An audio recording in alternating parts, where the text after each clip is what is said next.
Hey y'all, it's me again, Joey. Well, ready to let them loose? Yep, that's it. Let's see if they make us run. Oh, Probably so. yeah, that one tried to get after him, but other than that, what can you expect? I mean, can you blame them? Oh yeah, they're getting after us now. Go, Joey, go!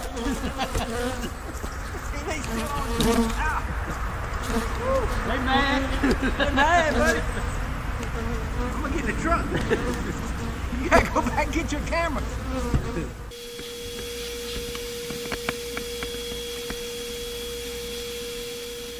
But also, just get as many as you can off the one next to it. Get out. You gotta move forward. Do that side again.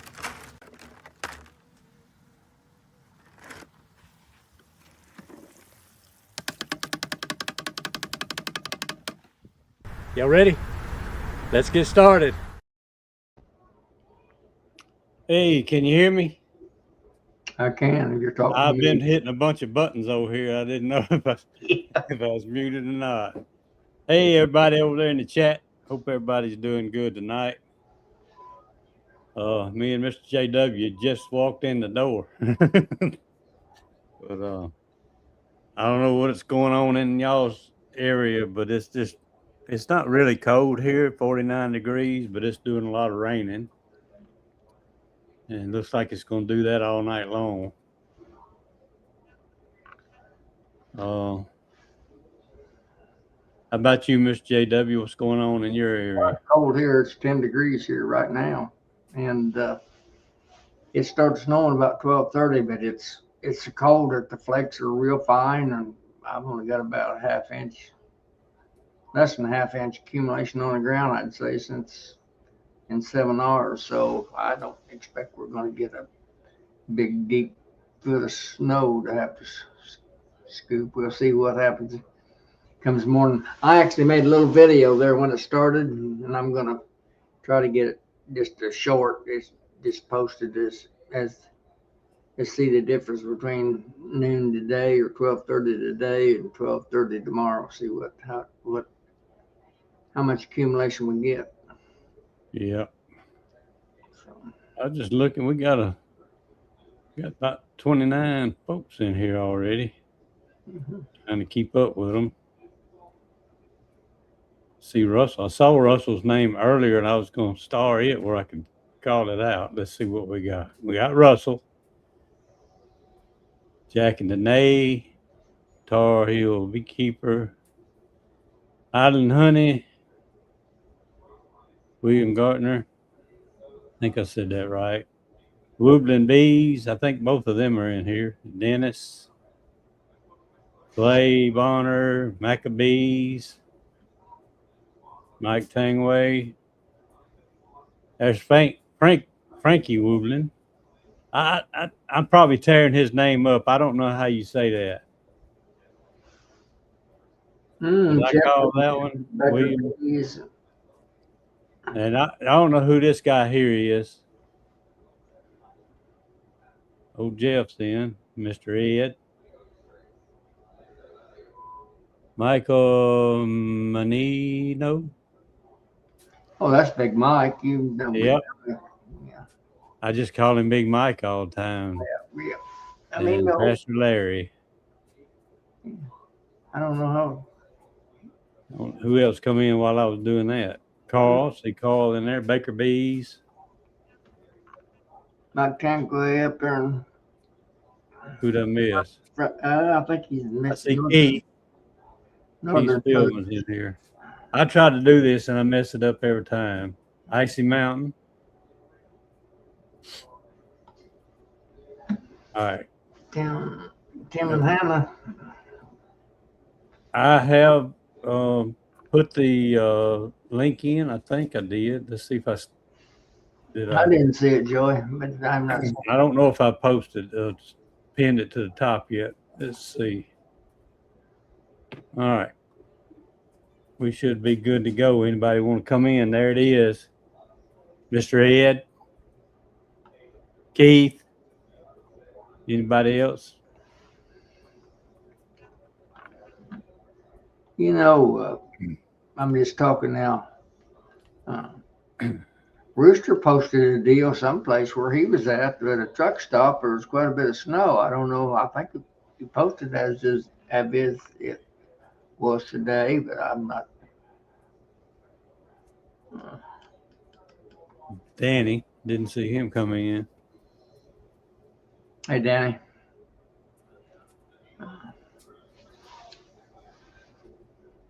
I'm gonna hire Hannah to keep up with all these names. She's good at it. I don't Yeah. know how to do that.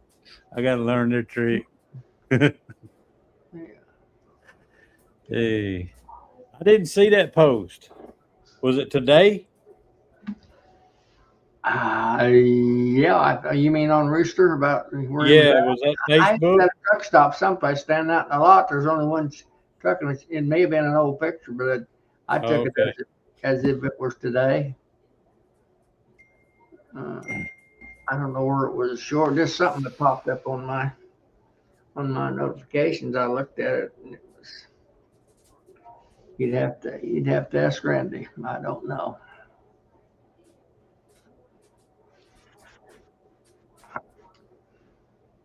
Michael's Adventures. Oh, what says somebody commented on it. Highland Honey. That's Shona. Randy Dirt Rooster got more snow in Mississippi than he did here in South Central Missouri. Crazy. I guess that was today. I found it.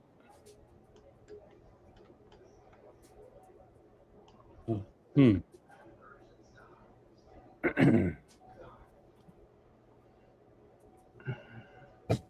Yeah, this supposed to, let me look at the weather out right quick before we get all sidetracked. Hourly right now. It's like I said, it's in the well, I just missed this 49 degrees and it's I don't know if y'all can hear it through my speaker or not. It's raining outside pretty good. Now when I look at daily, this crazy weather out, like tomorrow is 61. Now it's got it lower. 61 and 22 is the high and low for tomorrow. When I look at it hourly, now I want to get a commercial. And I go to Sunday.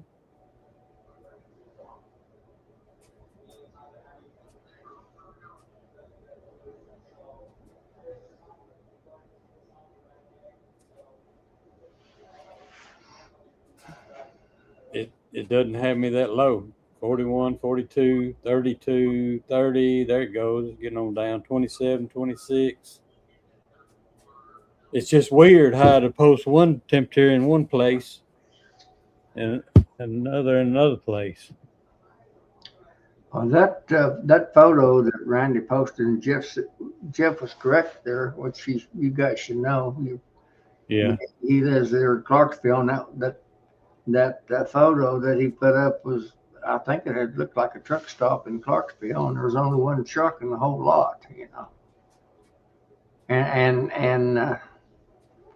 Rooster standing out there in the middle of the lot. I guess now somebody taking his picture because he obviously didn't take it because it was kind of a distant picture. It wasn't a close up of him showing him in that lone truck. Let me find him. Sir? I'm gonna try to find that picture and see. Oh, okay. He's got more snow than I've got up here too. If that was taken today, I didn't know. It was right there in Clarksville. Did he post it on under his name account or Ah, 28 Dirt I Rooster just account? I just happened to I come back to the house here this afternoon for a little bit and popped up my notifications, and it was the rooster, and there's just a still photo of him, and there was comments that there's only one truck. He and the one truck was the only ones out. Is the gist of the comment. So I don't see the picture, so uh, it my Facebook is weird. It'll show up About 3 days from now. Well, I don't know that it was even Facebook. It Oh, okay. might have been a YouTube post or something too. I'm not gonna say. Somebody else may know. If somebody knows what I'm talking about, come on here and straighten us out. Hey, Carl. Now, Mr. Ed, you do see that link on there, don't you? You can just click that thing and come right on in. Take over the chat. We just sit back and ride with Yeah. Just you. We can only talk about the weather so long. smile and be happy. I've got a little thing that I'm gonna show you Okay. with reference. This is going back to last night's chat, and you guys talk, and Todd Prater out there in the west Yeah. is cutting up the fondant. I don't even know to show up because I just brought this to the house. You know, my streaming stuff is on my computer that I use, and I don't have any bee stuff, so I brought an unbroke down. Well, I'll just show you if you want to go to it, I'll see if we can get the camera to pick it up here because I don't All have right. the fondant you guys are talking about, and this is thicker than. I just happened to pick up a piece of fondant that I'd made. It ain't Jeff's, but it's the same stuff as what Jeff's. Folks are getting from Jeff. And this is, I don't know if you can see that. Is it? Now let me take it out of the plastic so it don't get the flash. I think I seen it. Yeah, I did. In the bag, anyway. I'm gonna take it out of the baggie so it don't reflect the light quite so bad. If I can get it out. You see, I just cut them, and I cut them. I actually use a fillet knife to cut my fondant when it sets up. See there? Yeah. And that's how solid it is. And I can just slide that in the package. And this was thicker than most of it I make. This is about 1.5 inches thick. Most of the time I try to make it about 1 inch thick, And when I make it, yeah. But once And I that lid actually mash it on down too, Yeah. But I found out over the last year or so that I've kind of been messing with this type of stuff is that it seem like the bees take it down better and seem like overall you don't have the problems. If there is such a thing as a major problem with it, if it's about 1/2 inch thick when it's broke down. And I'm breaking it down, and this I'm going to show you here, and it's flexible. This is out of the same batch.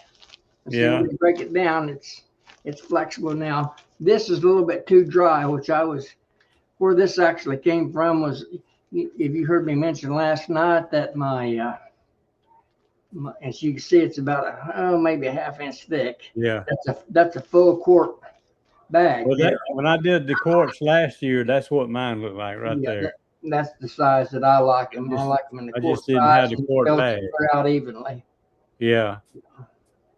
But the bags I were using were a little bit too big for just 2 pounds, but yeah, I made it work anyway. The ones you had on your video this afternoon, that I happened to pop it up just before we came on. Yeah. Those were gallon Ziplocs. That looked to me like. Yeah, they were gallons, and if I'd have had quarts, I think that would have worked a lot better. Mm-hmm. I'm going to take over Matt's, fondant making anyway. I'm going to put him you going to kick him out, huh? I'm gonna, Just bring him over there and let him work for you. Take all his credit. He's did quite a bit of that. He comes out here about once a month or so. He's got some hives out here actually. So I just kind of drive by and wave at him as he go by. Try to keep him alive for him.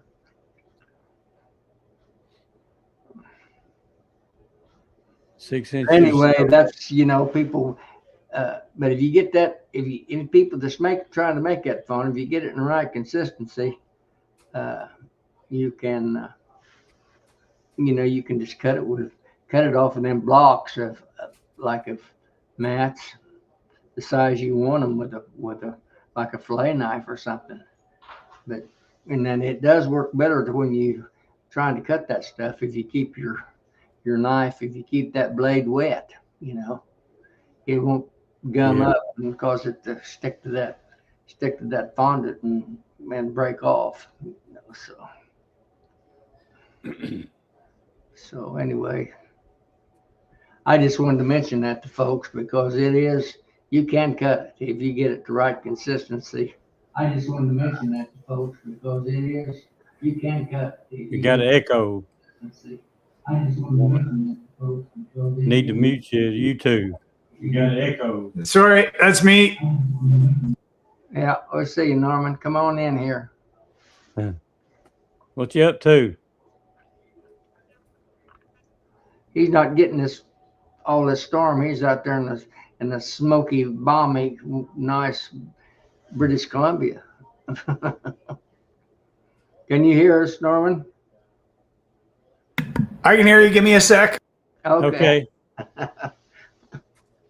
It looks cold over there. Vancouver, around Vancouver area, British Columbia and Canada.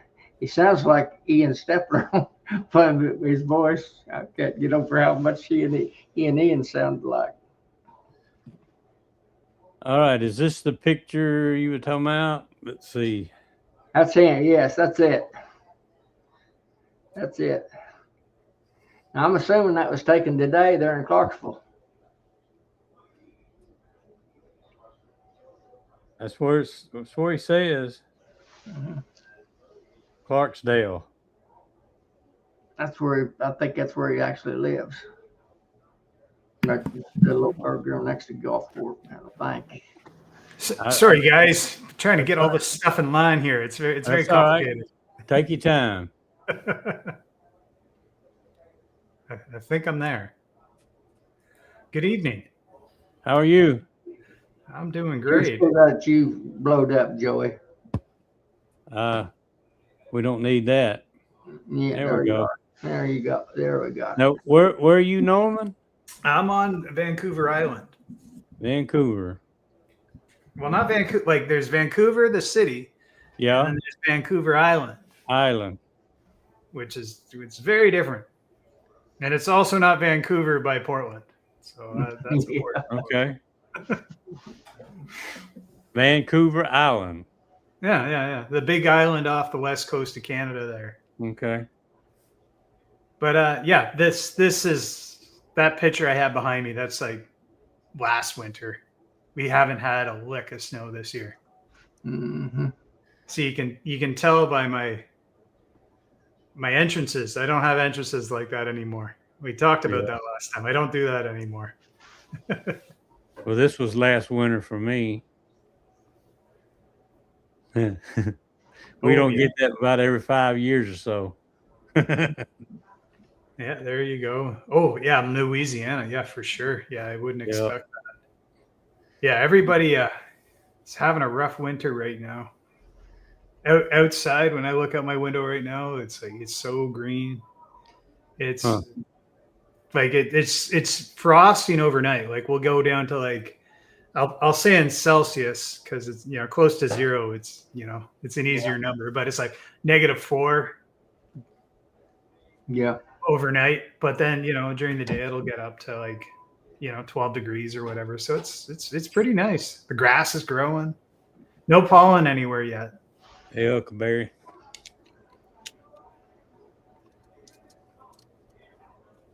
You're probably warmer than it is down this part of the country. Yeah, it sounds like it right now. Well, right now I'm 10. That's Fahrenheit. That'd be probably minus 15 Celsius. I don't know. I don't have a breakdown chart. I'll tell you what, it doesn't get okay. The main thing we have out here is like moisture on the coast. So it's like it only gets so cold that there's still moisture in the air. Mm-hmm. So it's like the moisture will keep us hot, kind of thing. Like at like -4, it'll keep it from going lower, or else it has to like, commit to, turning all that moisture into like snow or frost or whatever, right? So, but we have so much moisture here. It's just so, And that keeps it from feeling hot or getting hot. Oh, well, both. Okay. Yeah, it keeps it from getting cold at this time of year. Yeah. I wish I could remember what a guy told me. We were up there visiting. Where was I? I was on one of the northern states that bordered Canada. I think of it a minute, but he was talking about the lake and the difference temperature of the lake during the summer would tell them where they were going to have a big snow or light snow the following winter. I can't remember how he said that. I wish I'd have recorded that. That's kind of interesting. Yeah, you get your lake effect snow, so it's like probably somewhere like Minnesota or what is it there? Wisconsin, North Dakota, Montana, Idaho, Washington State is the Michigan. That's the one I'm thinking of. yeah. You're probably talking about somebody Michigan or Buffalo, New York, or something like that. No, they get. But by what I said is like the moisture keeps it warm here. It doesn't mean it feels warm. It is cold as a witch's tit here. When it's like -4 and like 100% humidity, like it's brutal. Like, there's just no keeping warmth. Like you want it to be like that nice. I think that was Wisconsin I was in when that guy told me that. So that'd be what, Lake Superior? Northern Michigan, Superior's, northern Michigan. Yeah, there you go. Yeah, Wisconsin or something like that. Well, Wisconsin's on the southwest corner of it. It would either be Lake Superior or Lake Michigan, either one. Depends on where he was in Michigan. Lake Michigan is actually, Hey, Chris. Oh, look at all those friendly folks in chat. Hello, everybody in chat. Yeah. We have 68 of them over there. Tell us a little bit about your bee operation, Norman. Well, I'm really excited. I have a loose agreement to do my first pollen contract next year. And it's a very small pollen contract. Oh yeah. I'm excited. I got an apple orchard that wants my bees next year. So that's exciting. You see the hives behind me. Mm-hmm. I can't even point. Okay, there we go. Oh, you got to point at the camera. There you go. So you see the hives behind me. I'm still using the same tops, so like they're really insulated. And the bottoms are different, so like the bottoms are wood now. But I tell you, so far this year, I haven't lost like even the ones that should be dead. Like I got 3 hives that should be dead by now. Like they're just tiny and they were like just way too late. And I'm just like, yeah, let's see what happens, right? Mm. But yeah, they're all still alive at this point, though.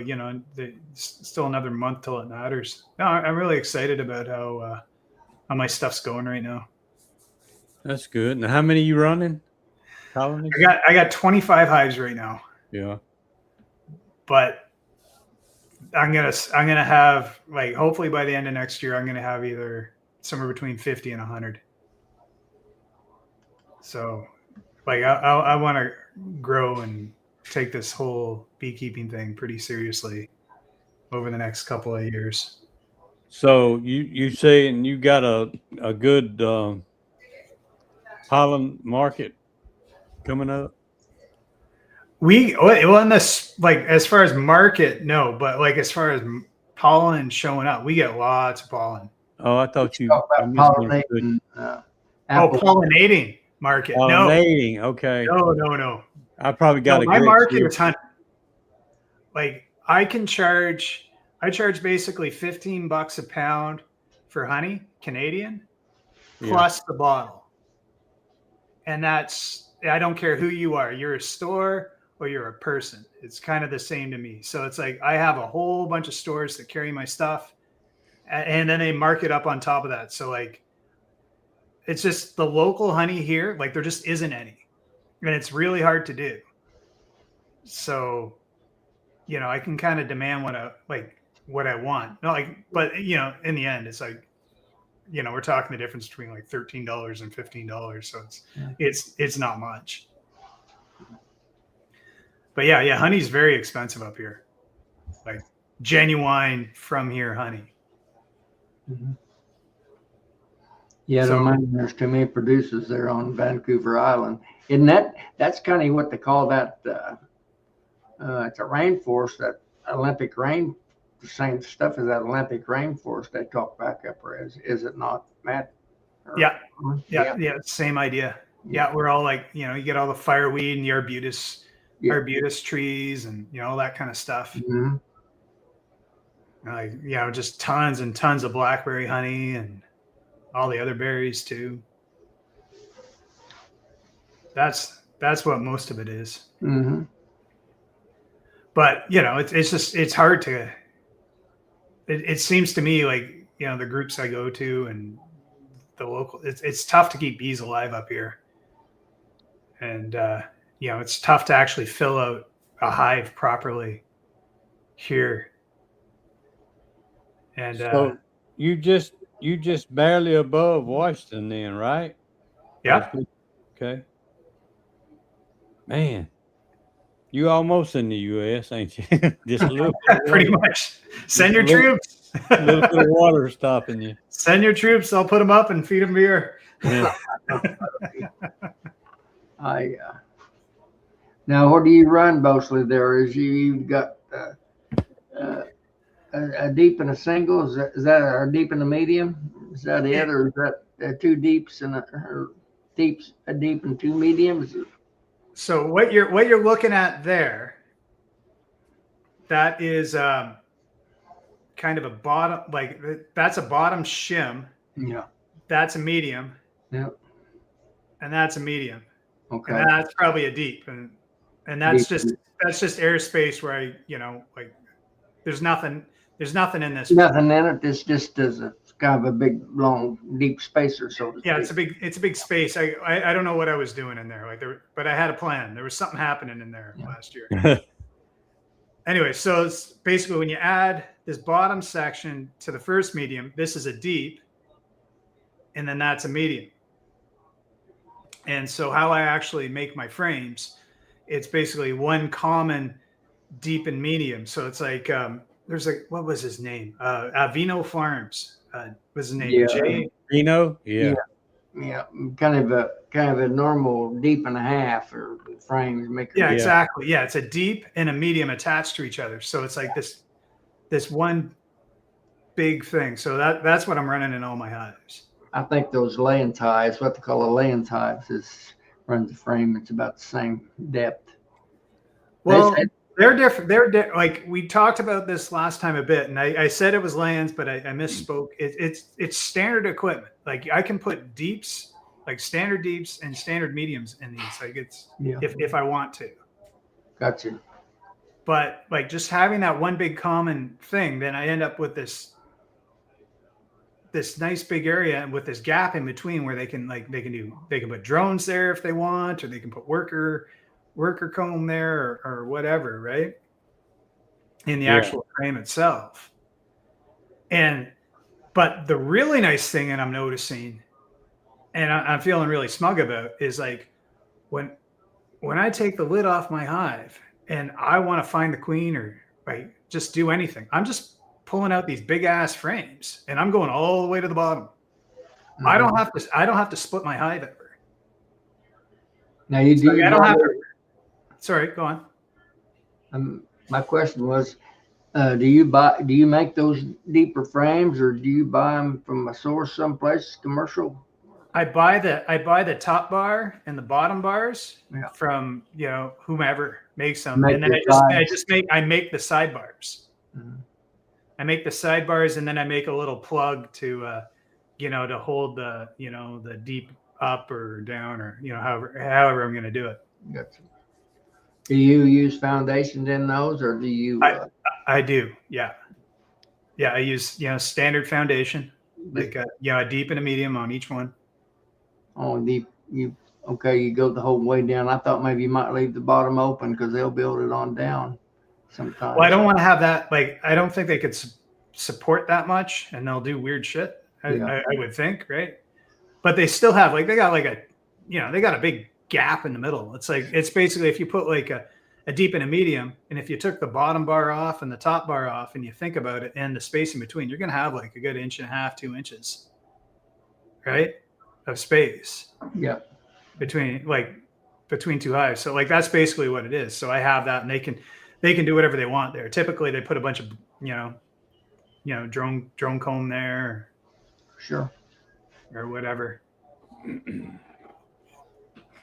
But what made me really happy, I was talking with a beekeeping buddy of mine the other week, and he's talking about he's always arguing with me. I just do things weird. But I'm like, I never have to pick anything up.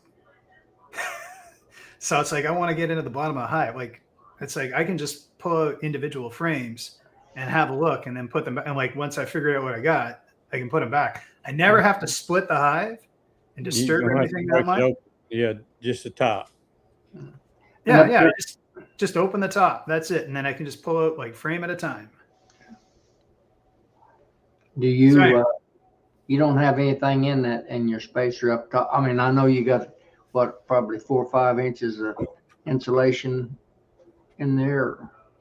Yeah. Like in this one here, this was last year. There's nothing in that.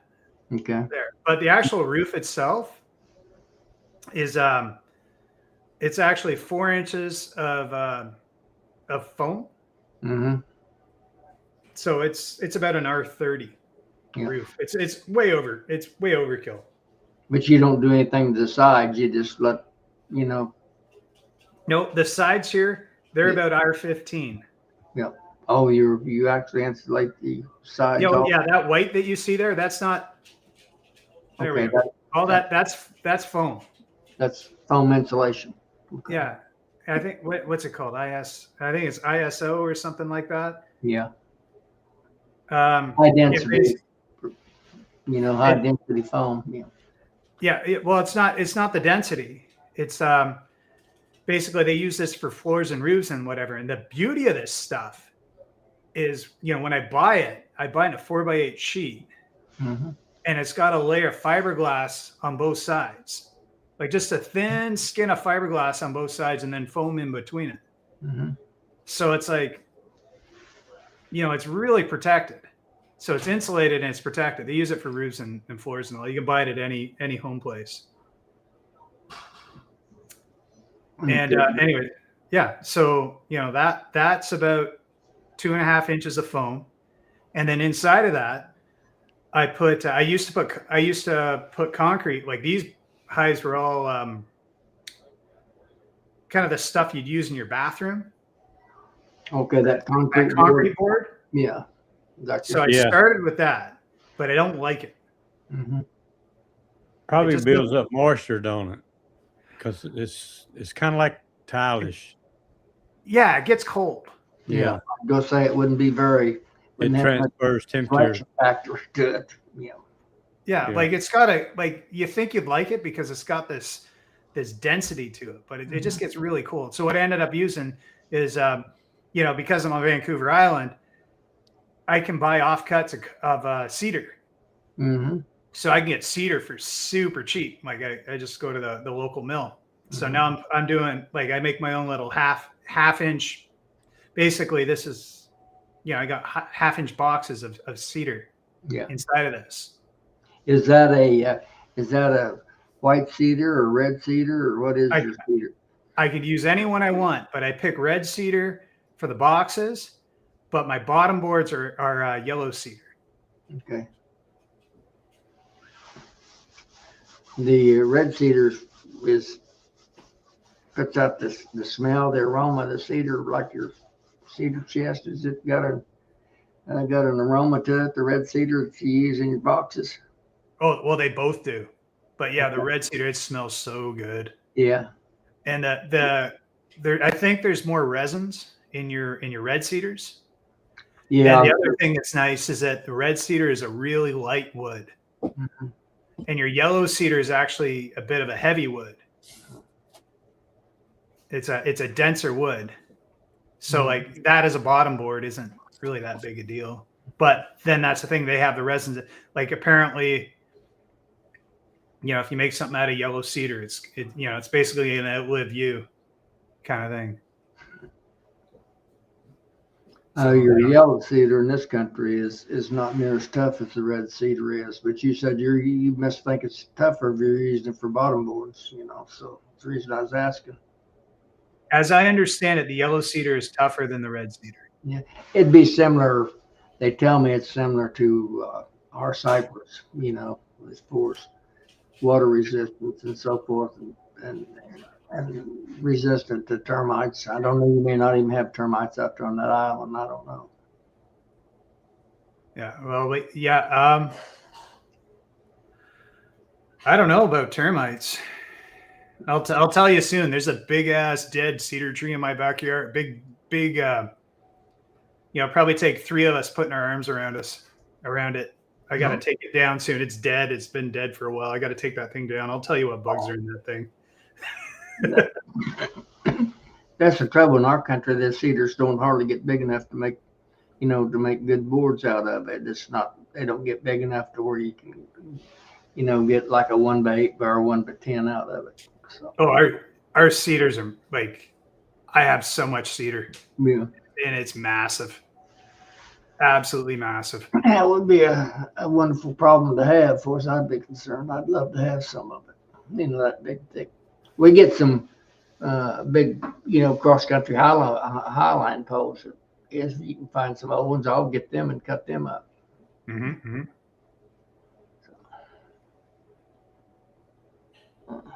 Something I was interested in doing, like I haven't started yet, but I want to make my frames out of cedar at this point, like just because it's it's a resource. Yeah. That's close to me. And I've never heard anybody make frames out of red cedar yet. No comment. I'm not going to say for sure. I don't know. What do you think? I hadn't heard anything about it. Of course you can tell I'm an old man, Norman, but my dad kept bees and he made all these our own frames. And I think some of those were cedars, but that's been years. That's been 60, 70 years ago. So that's back when beekeeping was simple, before the varroa mites and the hive beetles and all that kind of stuff. Back then, if it's like it was down here, you only food with them twice a year. Yeah. So anyway, it's interesting to it just different areas of the country, what you got to do to keep your bees alive. And every area is different. So I'm always interested in. Don't think that Vancouver Island beekeepers do what I do. No, this is all me, man. Most of them use the standard Langstroth for beekeepers up there, do they? Yeah. They usually just boxes. Yeah. Just standard boxes. Yeah. Standard stuff. Mm-hmm. And you probably get a lot of rain during the summertime too, don't you? No. Showers? No. Really? Not for years. Really? Yeah. The joke is it only rains on Vancouver Island once a year for 8 months. I was just kind of comparing to Washington. Washington will get drenched for a little while and then it'll be dry and burn up, That's exactly what happens. It stops raining and it just never rains again.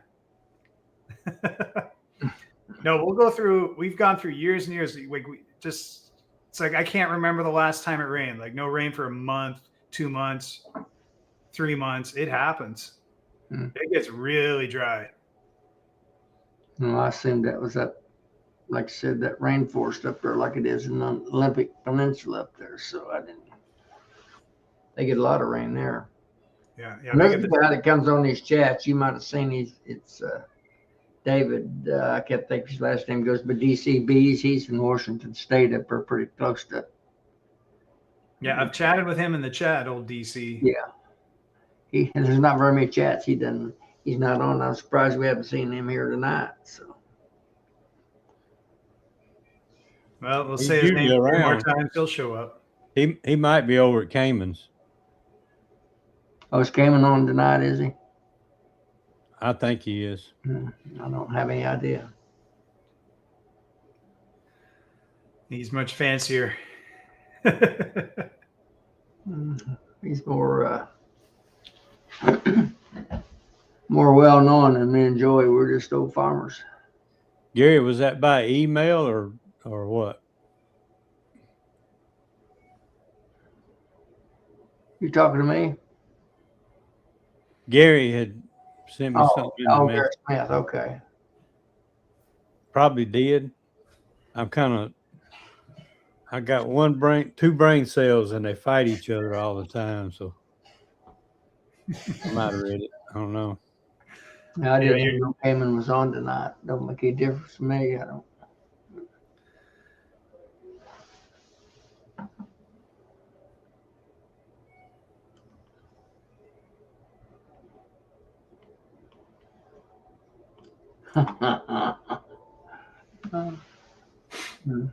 Todd Prater's he's cooking again. Todd Prater is. He said he might come on after he gets done cooking. Fair. I think he's always cooking. Yeah.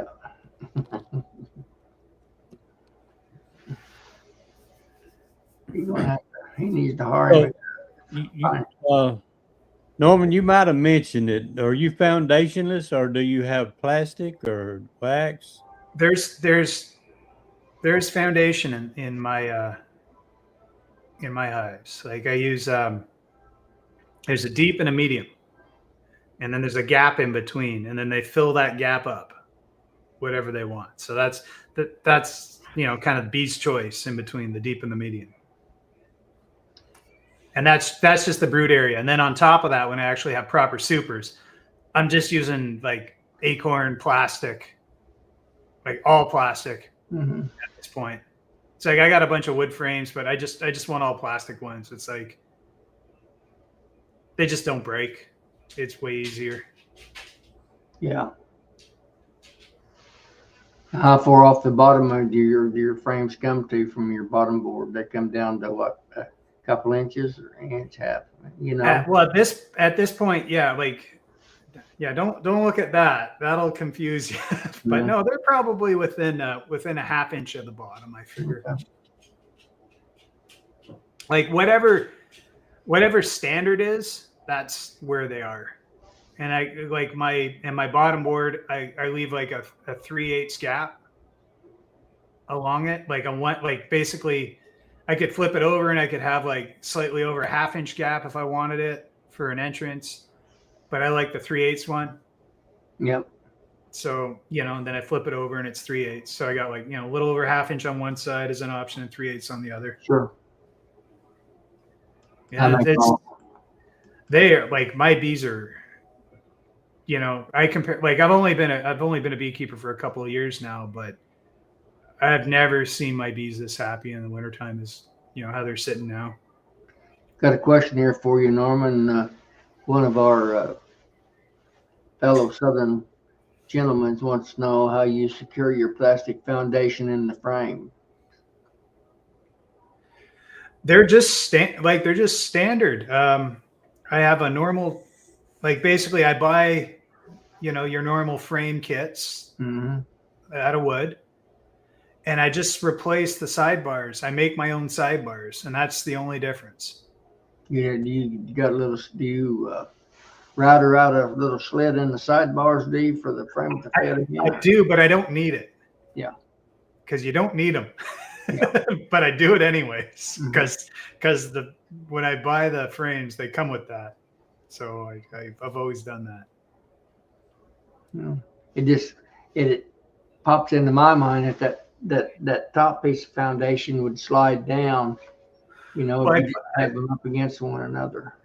If you watched Vivo's farm there. Like you basically you put a little chunk of wood on each side, I got you. Yeah. and so like it kind of gives you a little Little spacer. spacer in between the two pieces of foundation, in other words. Yeah, so it just holds the bottom corners up and pulls the top corners in the right spot. Yeah. And that's it. And I just hit it in with, I use a crown staple gun and just Sure. in she goes. Pop it in there. Yeah. Okay. But Yep. yeah, they seem to like it. And then the thing that makes me happy about it too, like even when I get into them in the middle of the winter, it's like I don't see any bees on the top. Like there's lots of bees in the hive, but they don't hang out in the top at all. They're all down where they should be. Mm-hmm. Because there's enough space for them. And then I compare it to like I have a couple hives. Yeah, I use the same boxes, but just deeps. And like they're right on top, right? Like they're right there. You open it up, they're flying in your face a little bit. Whereas these other ones, they got enough space. Do you feed your bees? Yep. I feed them like crazy. You talk about sugar water, or you feed patties, or you feed fondant patties, you feed sugar water, you feed. Well, wintertime, I got fondant on there just in case. They don't need it. They have so much honey in there. They're fine. But I just got it on there anyways.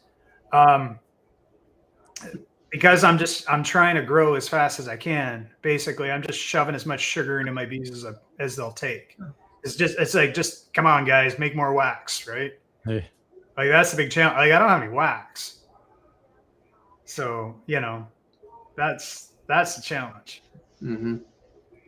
Let me answer this question here right quick. That come from Bee Gold Honey in Hattiesburg, Mississippi. If you go to beegoldhoney.com, you'll see it. But normally he has to build so many with local orders, or that's what I was told anyway, that he keeps them sold out. So you might want to just call him if you're interested in anything.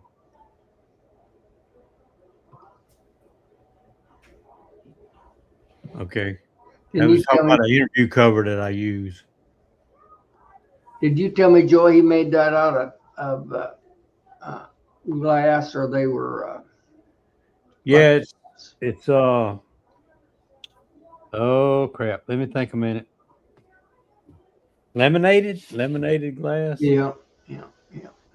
It doesn't build up as much moisture as Lexan does. Yeah. And they do a real good job. They really do. I wish I had one for every colony I've got right now. Mm-hmm. I don't have about 12 or 13. I think I brought one in here. Oh, look. Yeah, that's the one I always showing everybody. Mm-hmm. That's a nice piece. It is. Good stiff glass. And these right here, the bees actually fill this in with propolis if you just leave them like they are with that screen. Yeah. But you can actually pop that screen out and put feeder jars in there. Or during a good honey production, you can just put empty jars in there and let them build comb in there and put honey in it. But they really nice, because like some of my out yards, I can just run out there in that out yard and pull the lid off and never disturb the bees and give me a good idea of how they're doing, That's nowhere near the nice way you're doing it, because that's a real nice piece. But I've been really thinking about just taking some nice industrial plastic. Like I use that yellow, or not yellow, what am I talking about? That silver insulation, the double bubble. Yeah. In there as well, on top, just like in the wintertime, because I need a flexible top so I can put stuff underneath it and it'll still seal. But I'm just thinking, like, I might as well just use like freaking plastic, like a nice industrial thick plastic. It's like the Russians use. You see those? You've seen the Ukrainians and all that. They use plastic for all kinds of stuff. like for roofs and whatnot. So it's like, yeah, why? Yeah. Like your inner cover. It's like, why not just put a piece of industrial plastic on that if you have a roof that has insulation on it? Yep. And then exactly like what you're doing, you could have a look. But then with my hives, you wouldn't see them because there's, unless you're feeding them, they're not up there. They're down. Hey, Ian. There's your twin voice popping in. Yeah. Now. Yeah.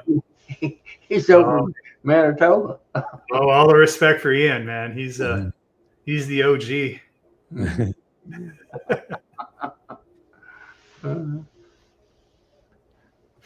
He's your what do they call it? Your Canadian goat beekeeper. Yeah, we all look to Ian for guidance. What should we do this year, Ian? Is it gonna be a long winter, Ian? Should we stack more firewood? Yeah. What's an OG? No, I said greatest of all time, goat. GOAT. Ian. Call you the goat. The original goat.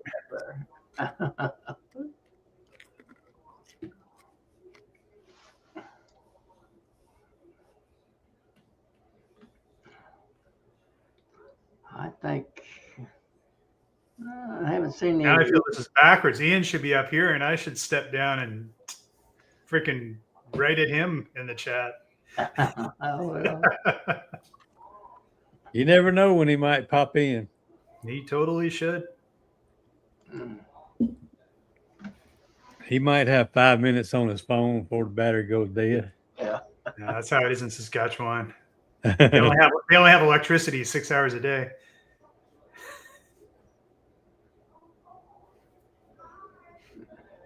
Now, if you want to come inland, you have. I mean, you're strictly. I suppose you can got ferries, big ferries for automobiles and trucks out to the island. Oh yeah. That's the nice thing about the island here is that it costs you about $100 to get here. So it's Yeah, Ian Shy. Yeah, right. Mm-hmm. Yeah, sure he is. We follow you. We know what you're up to. But yeah, there's ferries to get here. It pretty much costs $100. And I didn't even see DC pop in. There he is. That's the one we was talking about in Washington.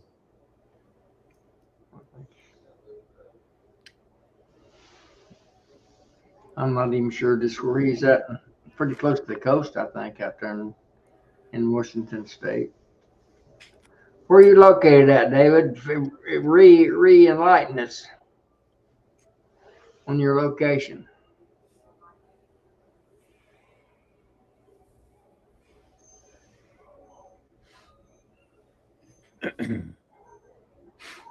I guess he disappeared. He- oh, we got that. It's like a 5-second delay before he sees it in YouTube. DC's usually pretty fast. Yeah. That's Charlie. Minus 39. Hello, Charlie. And minus 39. Jesus Christ. I'll tell you what, Ian, I was feeling a little put out that it was like -4 or 5 last night. And I had all my kiddie pools in the backyard had like 1.5 inches of ice on them. It's a real pain in my ass. Yeah. It was really upsetting the ducks too. I had to break the ice on the ponds for the ducks. yeah. Minus 39, you say? Yeah. What's that in Fahrenheit? Minus 30 is 22F, negative 22F. So it's got to be close to minus 30 degrees below Fahrenheit. That's just dang cold. That's all that is. There's no heat at that point. It was 8 degrees this morning, and that was cold enough for me. Yeah. Hey, Bill. Hey, Joey. Hey, Bill. Hey, JW. Sonia. Hello. There's Doug. Hey, Ian. Have y'all know Norman, don't you? Norman's Yeah. out there on the He's west out there on coast. the Big Island. Yeah. That's right, the Big Island. Yeah. The Big Island. That's us. Good to meet you all. I've met you all. Yeah. Yeah. All You right, know, our POTUS down here, our beloved president down here, he's taking over them islands. You may be Like I said, send your troops. I'll feed them beer. he's going to take over. Nobody wants to take over anything. Just come on over, have a good time. Brian. Send your troops up. We got elk. I don't know what happened. They was going to get Saskatchewan and oh, Hey, Todd. one of them other provinces up there was going to try to take them into the states. I think that fell on the space too. Not to get into politics at all. I'm just going to say, though, two of the most amazing military moves I've ever heard of, ever. You know, your current president pulled off. Like between Venezuela was the one, and the other was that like bombing out Iran nuclear facilities from the other side of the planet, and neither of them turned into a war. Good night, Jeff. Yeah. Just wow. Just incredible. But it just goes to show you guys are so much more advanced than pretty much anywhere else on the planet. It's like, you know, why would anybody want to mess with you? Yeah, that is. I don't know. Anyway, that's all I'll say about that. Yeah, let's not do politics. So is it snowing down your way yet, Bill? Nope. Not supposed to start till 11 o'clock. Yeah, that's what it said here. I watched radar.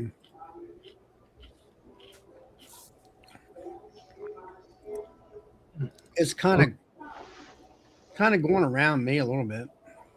Started here at about 12:45 today.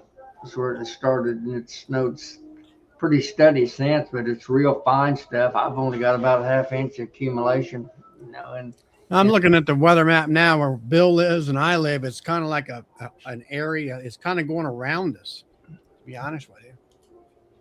As far as now, I mean, there's stuff in the bottom end that's coming up. Anyway. So, other than that, it was about 8 degrees this morning, about 7:30, 8 o'clock. It was cold and bitter today. it stayed the same about all day here. I think it was 7 when I got up this morning. It's 10 now. So It's 15 right now. I think it got to a high of about 16 today. So my son finally got everybody helped when it came to hay. Well, that's good. He actually got to quit at 4 o'clock today. He said, I'm going home. I said, you got everybody help. As far as I know, as in I'm going home. I'm done. And he's had the last 5 or 6 days of people going nuts on him. So I've seen 3 truckloads of round bales coming in, and he said, well, that was there coming here. And then he said, I got the whole trailer load going to one place, you know, from another area and from another barn he has. And I think he sold well over 100 round bales this week. Well, there you go. You see that, don't you, Mr. JW? yeah, what Philip put up. Yeah. Hi, gentlemen, and JW. I can't What's he saying? guys picking on me. Anyway, If he didn't love you, he wouldn't say it. yeah. You have no fathers, but breaking my heart. I believe he's getting $75 or $80 a round bale, which those are like 4x4s, 4 foot. Actually, they're probably a little under 4 foot in diameter. Oh. And all horse hay, not for cattle. Well, he does have some cattle hay too. It was either big 3x3 square bales he was bringing in, or he had these bundleized bundles that he has, and round bales. Can't believe what hay's worth nowadays. And they were lined up out here today, one pickup after another, dropping in either big squares or bundles or round bales. Didn't he sell them most of grass hay? Yeah, grass hay, I guess you'd call it orchard grass. Yeah. Timothy, or not so much Timothy, but orchard grass. And then he buys in a little bit of alfalfa from another guy. Yeah. Alfalfa bring that kind of money out here, but your grass hays won't $40 for them, like a 5 or 4x6 or 4x5s anyway. And Yeah, then, it makes a guy want to start mowing grass. yeah. Saving it up, jeez. That's Well, good. when it gets cold like that, your horses and all them animals, they eat more to keep warm. Yep. And then, I've got 2 horses and a donkey out there that I feed the 4x6 squares, and they're going through just did 3 of them going through a 4x6 square just about every 12, 14 days. That and anything you spend money on, the animals like it better. It's like they don't like the free stuff. No, if you spend money on it, that's what they want to eat. There's no free stuff. It's like our ducks, man. It's like they're supposed to go out and eat grass and bugs and worms and all. It's like no. It's only the food. When we bring out the food, they all come running, and then they get hungry. A couple hours later, there they are at the front door. Quacking away. Give us more food. I'm glad I don't have horses anymore. I grew up with them and had them most of my younger adult life. That's almost like buying a boat. You just keep putting money in them. Yeah, Junior, you got to taste that fun. You'll be like the rest of us. It does taste pretty good. Remember, you got to squish it to make it activate it. Matt's honey's good. That's what he got. He just got Matt's fondant today. Yeah, I saved a bag just for me. But yeah, I was surprised. My son said that the girls are going towards these 3x3 square bales where they can pull a flake off and put it in one of them net manger things. Yeah. Well, they can pick them up. Huh? Well, They the can girls pick 'em up.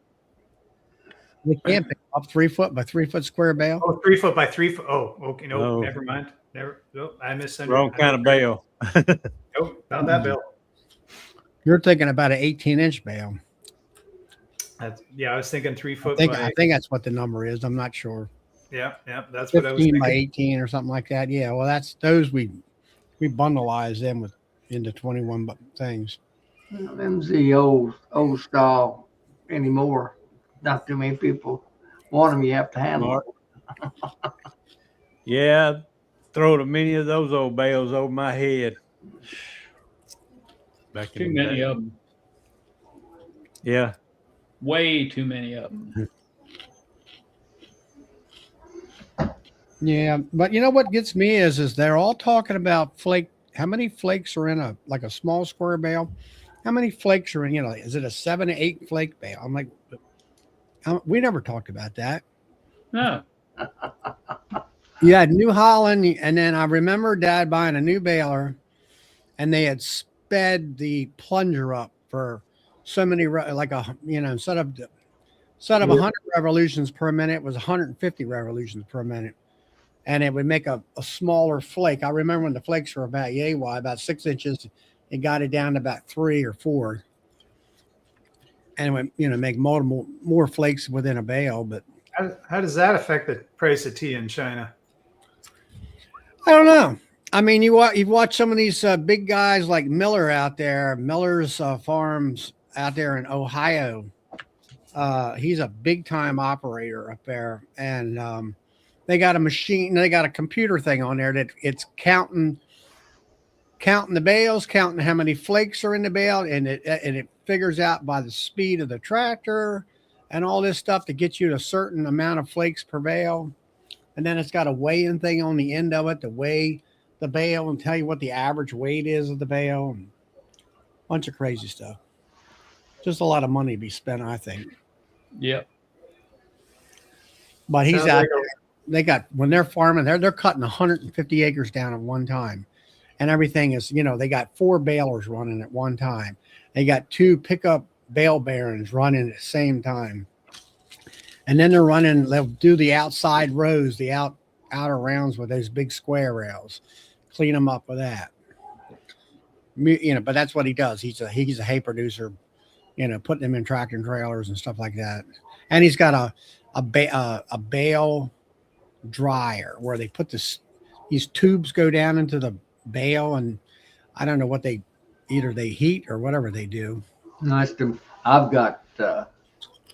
I had the one with all that is a big old long spike that hay travels over, makes the hole through it, helps it cure better. Is what they claim. Let the air go through it. That was Something like that. It got air or something goes through it. Back in my day when I was a kid, we made a racking system in the barn. And you packed the darn hay on there loose, and then you tarped it with this great big tarp. And then we had this machine sitting outside. It was a great big airplane propeller with basically like a furnace with a big, fire ring, kind of like a dryer for a grain elevator.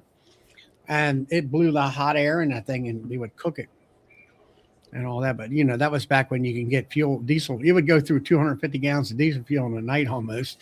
It's like, back when fuel was maybe 25 bucks a gallon. Yeah. Back about 25 cents a gallon. 10 cents a gallon, sorry. Probably. 15, 20 cents. That's when diesel fuel was cheaper than gas. Why it's that way today, I don't know. Why isn't it cheaper? Doesn't take as much. Everybody wasn't putting it in vehicles then. It's a byproduct of gasoline production. Diesel is. Well, no, when the diesel cars and the diesel pickups come out, that's when the darn price switched. No, everything runs on diesel. Like anything serious, anything with any torque, like everything industrial. Yeah, but what I'm getting at is runs on diesel. Every piece of. I get that, Norman, but the fact of the matter is, up until the 1970s, you didn't have a diesel motor in a car. You didn't have it in a pickup truck. Yeah. You had it in a work truck, tractor and trailer, and a farm tractor. And that was pretty much it. And then when they started putting them, GM come out with that converted gas over to diesel and put them into pickup trucks and all that, that's when prices start to increase. And the fact of the matter is, it takes less to refine diesel fuel than it does gas. Yeah, you just got to get like the sand out of it or whatever. Yeah, basically. Only problem is now diesel costs more than gasoline. That's what that's all about. And it's refined less. But that's another debate.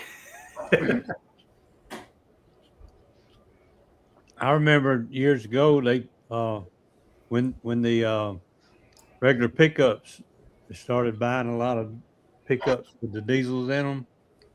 On the construction sites, the companies actually started putting dye, just like farm diesel, in their tanks to keep people from stealing their diesel in their regular highway vehicles. They come in there and fill them trucks up in their personal vehicles with that cheap diesel. Yeah, we have that all up in BC. It's gas and diesel. We have marked gas, essentially marked gas, marked diesel. Why was off-road equipment? Well, it used to be they used to take the furnace oil out, which was cheaper than had non-taxable oil for your house that you used to fill your trucks up with. And then they colorized it. Yeah. But then we used to have tractors. Well, we had tractors here where they were gas tractors and used to get the farm use, which was no tax. and people were using it in their cars. And No, the I think problem with that, is especially up here, they put all this ethanol in the gasoline now. I used to be able to get pure gasoline. And my local guy there, the local gas station guy, he used to have the pure gas, but he won't carry it anymore because he got a big fine from the government over COVID. I won't get into that rant. That's a story for another day. But yeah, our gas is garbage. It's just all ethanol. So like, if you leave anything out for a long period of time, your carburetor is going to clog up, or your injectors are going to clog up, or whatever. It's just all this just yellow flake ends up in your tank. Yep. Roy I can't just- believe they're allowed to sell it to. know. I never knew Escort had a diesel. Yep. I used to like them little cars. I never had a diesel one though. Well, it's like a friend of mine. He had a Honda. I forget what the darn. It was a real super. It was about like a darn go-kart on wheels. It was a Honda. It was 3-cylinder gas, and I forget what it was. It was. He said, it had a heater in it, but it didn't. It didn't have the amenities like the newer cars have, as far as like sound cushioning and because you can't hear nothing. But anyway, that thing would get 60 miles to a gallon on a piece of gun gas because he was going to work back and forth. It was his work vehicle. But they only made them for so long, and poof, they're gone. Getting too good at gas miles, I guess.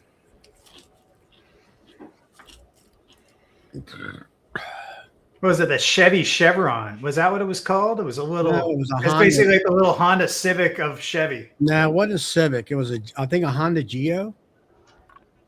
But I'm saying Chevy made something similar to that, I think it was the Chevy Chevron or something like that. Chevette. Was that what it was? Just an oddball of a car, and it was such a good car.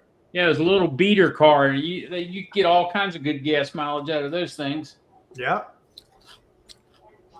Yeah, those were great. But yeah, they didn't keep them around.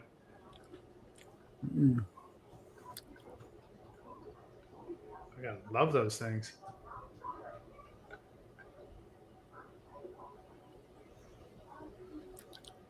But yeah, what are we running now? Right now, just because the other thing I'm doing when I'm not doing bees and I'm trying to move vehicles and all that, they have 350 diesel, which is what I'm driving right now. And then the wife's driving a fucking Mazda Miata. So that's where we're at right now. And I'm trying to get a BMW X3 going right now. I'm going to kick that out the door right away.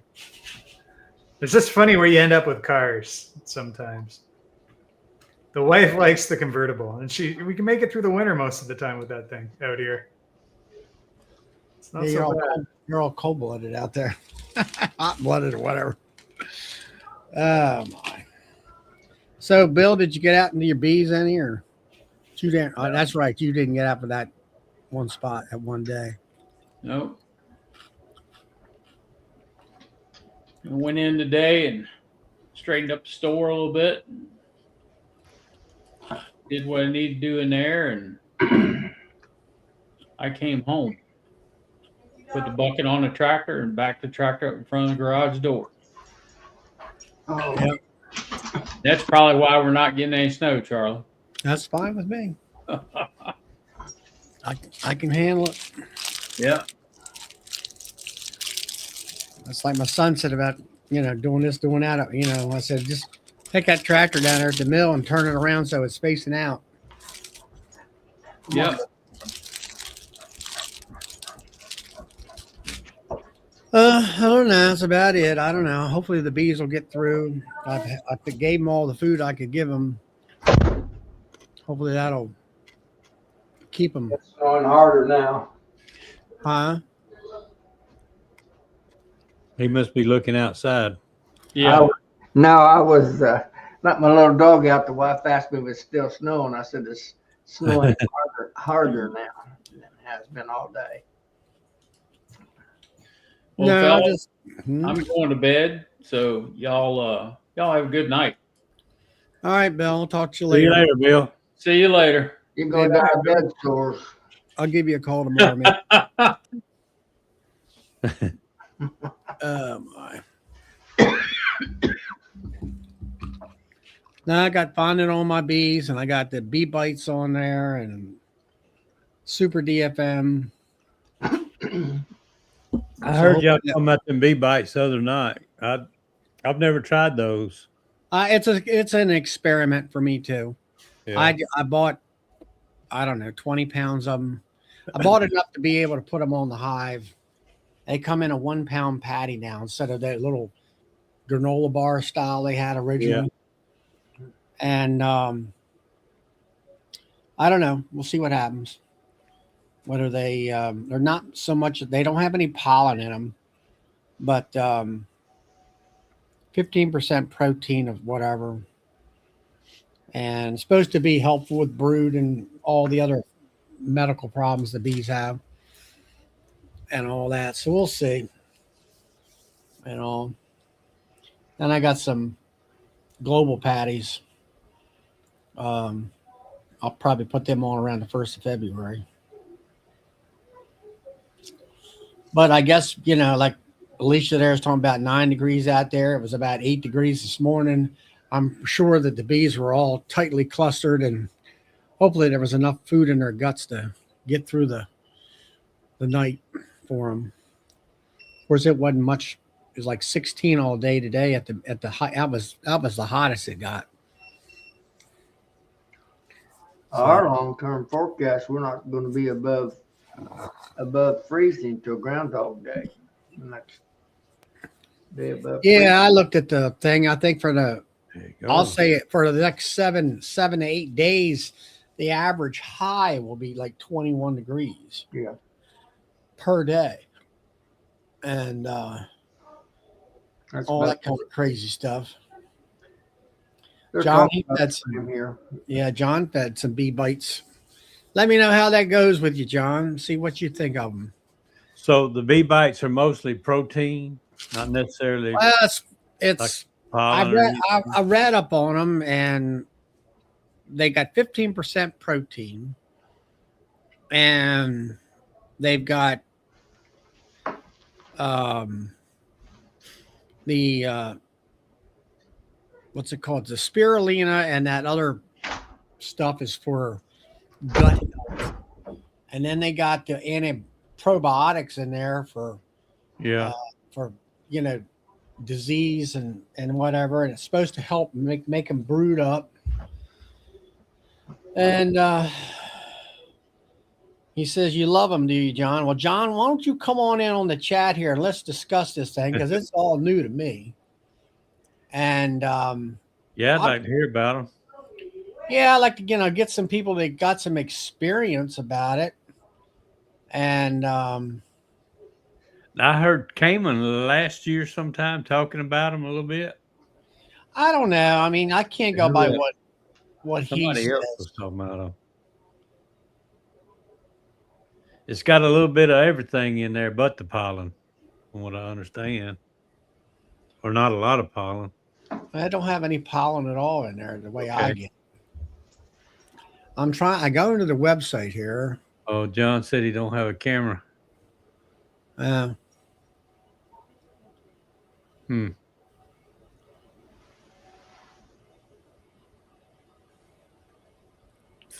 Here's the bee bites.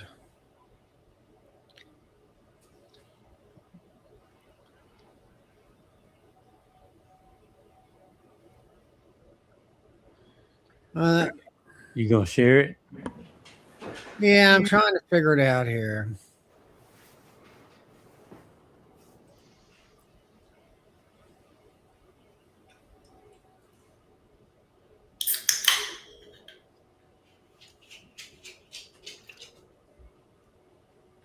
I hear Bill and several others talking about, feeding.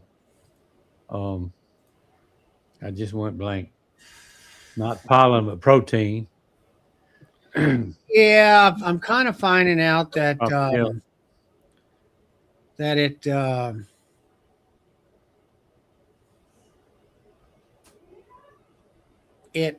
what would you say doesn't show it on here. Here it is. Somebody posted it, Charlie, I think. Huh? Uncle Junior just, I think, posted what's in it supposedly. Inverted sugar, glycerin, active dry yeast, coconut oil, spirulina, chlorella, pectin, water, bacillus subtilis, fermentation products, baculus, licheniformis, and fermentation products. So it's you go down there. I go down to my pond. I just dip up moss, same stuff. Oh, It says here spirulina is rich in essential amino acids, lipids, complex carbohydrates, vitamins, and minerals. You get your vitamin B's in there, yeah. These nutrients are vital for the overall health and development of the bee. Spirulina and chlorella are rich in antioxidants and nutrients like vitamins, minerals, blah, blah, blah, same thing, have been shown to bolster honeybee immune system, potentially improving their resistance to disease and paralysis. Prebiotics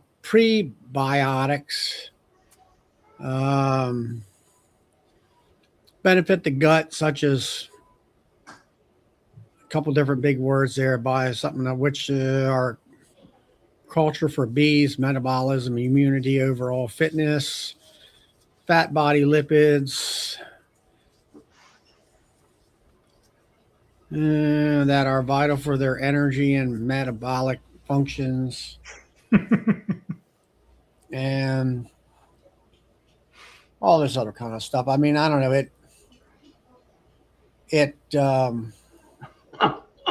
The side effects, Charlie. What's that? That's what I was giggling at. Yeah, it may cause drowsiness, abdominal pain, severe headache, inability to walk, and in rare circumstances, death. So you might not ought to be eating it.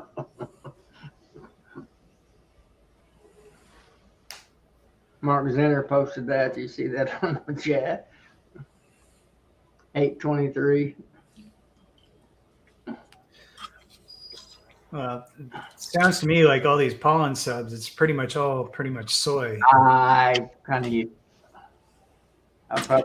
probably stir up a hornet's nest, but I think a lot of this stuff that's coming out in the bee business is kind of like the fishing plugs. Most of this, a lot of that stuff's made to catch the beekeeper and a lot of gimmicks. the bee. Yeah. Yeah, that's what I mean. I don't know.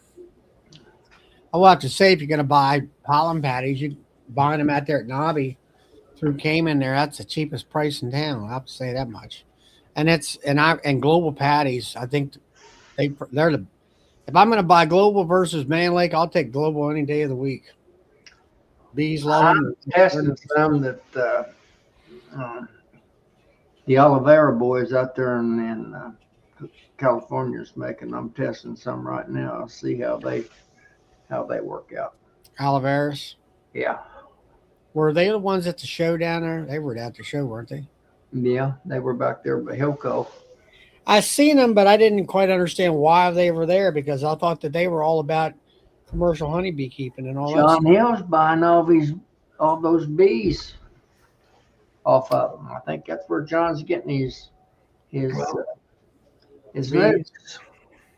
I get more excited about these pollen patties if they start talking more about the, Randy Oliver, and talking about the amino acid profiles of the different proteins that are in it. And I really love how he broke it down. And, he's got his own little, Randy Oliver's got his own recipe there. And I'd really like it if I forgot I had this. these guys would talk about this kind of stuff, like what kind of amino acids are in your product. Yeah, Doug says there from up there, he said, bees have survived with out any of this stuff for years. That's true. That's kind of where I feel. But it's in the pollen is the thing, right? We'll be using them in the next few days or so. That's what I got. And I'll tell you what, my bees are all over my ponds where there's just full of algae. They love algae. Yep. Yeah, they do. That's what I was They just love duckweed. They love algae. Yeah, well, Uncle, the one that Joey's got there is 15% protein. Everybody thought I was actually joking, but I do go down. I take an old silage fork and go down the edge of the pond where that moss accumulates, and I'll take out a big fork full of it and throw it up on the bank, you know, and the bees will just swarm it. I'm telling you, they. Mm-hmm. Well, there's something there that they need.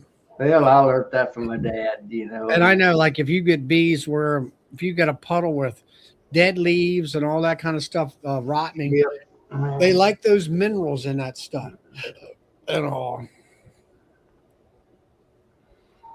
Yeah, they That's just like Doug Long posted there. I agree with you 100%, Doug. I don't know how we ever survive with all these without all these probiotics and all I know. Well, I know Anison oil and borage, which is also a plant over in England or maybe around here too. Oh, we got it. Yeah.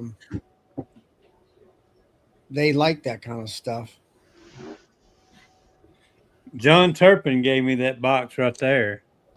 Told me to try it and see what I thought. I told him I'd give it a shot. So yeah, that was really green. That little palette you were showing us there. Yeah, that's that seaweed or whatever it is. Yeah. Yeah. Yes, they're green. They're absolutely green. Yeah.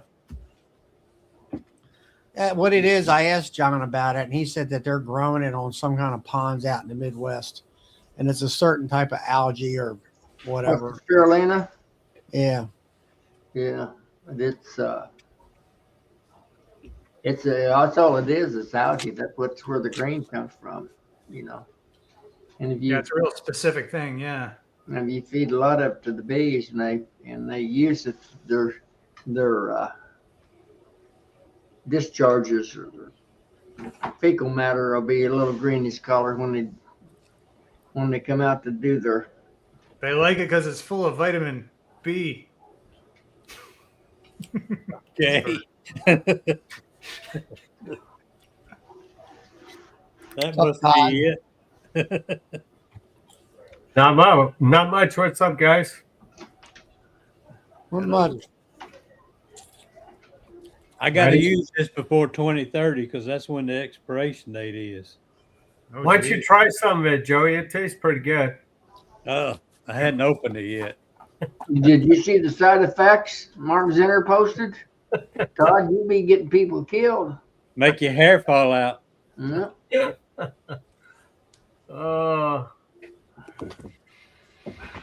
Well, there you go. You guys are sitting there telling me, hey, try that fondant. Try that fondant. You were saying that last night. Well, you know why? We're trying to get rid of you. Yeah, I figured.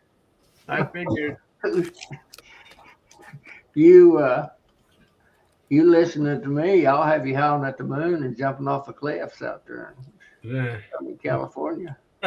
You know that, but now. That or chase me around with them stink bugs. Yeah. Yeah, Alicia, they had a thing in the ABJ magazine I had on 4 or 5 years ago where the hive was next to the M&M peanut factory, and it was picking up the M&M colors and putting them in the hives and stuff. Hey, Lee. Good to see you. I never did get a chance to put that fondant on today because it never got out of the 40s and the sun never came out. I made this up strictly for you earlier. You weren't on the chat. Joey, I'm going to re-show this for Todd's benefit. If I can show it. Okay. That fondant don't have to crumble. There's like I just cut it out of just cut it off like you do. Yeah. Trying to do, and I just use a bigger fillet knife and you cut it off. I just cut it off to the size that'll fit in a quart bag. Yeah. And when you step on it, break it down, so to speak. Yeah. Did you use a bread knife on that, JW? I use it. What I use is a fillet knife, fishing fillet knife. Charlie, good sharp knife. But I'm telling you guys, you think I'm crazy, but if you wet that knife and keep it moist, like when you're cutting those big bricks, like So the water won't it'll keep it slick. it'll keep that stickiness, that sugar from sticking to it and balling up, where where Well, That was I fondant believe you were showing us there. Sir, That was fondant you were showing us there. that's Yeah. it. Yeah. Oh, That's That's something I the famous. made it today. And I I believe you, JW. down just to show you what it. And then this is the size I like it in from a. Did you make that yourself? Yep. Yeah, he's trying to compete with Matt. He said he's gonna put Matt out of business. Hey, JW, let's work together. I make my own fondant too. We'll start our own little fondant. I don't know, company. We'll take over. Yeah. Bill, I don't think you guys can afford my fondant, but I'm not making it to sell. I'm just making it. Who is Bruce Garfunkel? Garfunkel. But I was doing some experimental again today, see if I could come up with a formula that would work in my.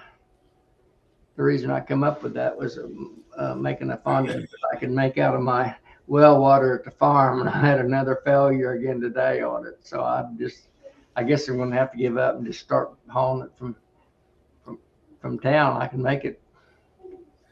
Uh-huh. How much water does it take? You fuck up your well making fondant. It don't take very. I mean, It's the minerals in the water. It's the minerals in the water. It's the minerals and it's the deep well water. It's okay. So the well's fucking up your fondant, not the other way around. Well, you when it steps up, it just gets brick hard. Right. It's the impurities in the water is what messing it up. Who is Johnson? Hey, Johnson. Hey guys, how are you? Welcome. Welcome. Thank you. I'm new to bees myself. I'm just trying to learn. I figured I'd jump on and ask some questions. Where are you located at? Western North Carolina. I'm transplant. Up around Asheville. About an hour from Asheville. Yes. So, how many hives you got? Can you have sex with bees? Or what? Can you have sex with bees? Is that possible? Do you guys have sex with bees? I'm sure you had a lot of that. Wow. Has that ever happened before? Oh yeah, they're on here right now. So we'll just start doing this. Joey must have closed himself out. He must have blocked himself.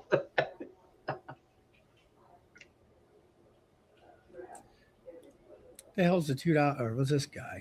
You know, I gotta push a program. Like I'm against it in Canada. We have this thing called the MAID program, where it's basically people can suicide themselves. Maybe you guys should push that in the States a little bit. Like, holy fuck! And excuse my colorful language, but wow. Most of them guys. I'm not Joey doesn't have me as a thing. A wrench. How did he find it? What was like? Why would he be here? It's a scammer or whatever they call them. Troll. No, they're attacking him now. They have no time for anything else in life except doing stupid shit like that. But there's no upside. Like, why would you? It's like, was he going to make 10 cents? Like, he's not going to make They anything. probably live in their parents' basements. That was just weird. Sorry, that creeped me out. I've never seen that before. Yeah, we've had him more nuts. I had one come on mine. He was going to show himself. Joey, you back, are you? Yeah. Joey, you're not gonna get weird, are you? No, I'm just. The last guy Joey, came up with Joey, really you need weird. to make me a moderator. You supposed to be, Charlie. Well, I don't have a. Let's see. Let me find you. Give me a chat over there. Let me. All right, I am a moderator. All right. Well, Like there you Chris, go. what do we got? We got like freaking 12 people in the chat. It's like, why would anybody care to make an ass of himself here? They do that every few weeks. They'll come in. I wonder why Nightbot didn't catch it. Well, they didn't say any. They didn't say anything. So No. When I went to click him out, I clicked on my own picture, and That's then what I told him, guys. I said, Joey just blocked himself. I was just trying to put him back in the background where I could get him out of there. Yes. Now there's 2 or 3 of them popped on there at the same time. Yeah. That first one. yeah, When they come on and they're not very well lit where you can kind of tell what they look like. Why? Usually they're hackers. Yeah, he said he was from North Carolina. He act more like somebody from Louisiana. But looking at that guy, like just the initial thing I saw when I looked at it, I was like, yeah, this is a guy who just started getting into bees. And you know what? I was thinking right off the bat, oh, this is going to help him. This is going to be really good for him. I can see where he's at in life. He's a little overweight. He's a little white. You know, he's not out in the sun. Oh, this is going to be the best thing for him. And he does that. I could tell by Charlie's voice. He was a little skeptical off the bat. Oh, how many bees do you have? Or how many 6. colonies? I have 6 bees. Can you have sex with bees? Yeah. Yeah. Bluff City Bee Company, decrystallized honey, put it in a water bath. If it's hot, if it's rock hard. Oh, you know what I made this winter? I took a refrigerator and I put a little tiny space heater, like one of those Chinese unit, like just tiny freaking thing you put on your desk, like not a proper one. Put it in the fridge. Well, Put a thermostat on it, 100 degrees. Boom! Everything's liquid. Yeah, that's what I got. I got a refrigerator with a heat lamp in there and a thermostat on it. Yeah. There you go. Or Same you thing. can, like what you're talking about is what do they call that? I got one sitting here right now. It's a ceramic heater, I guess you would call it. Yeah.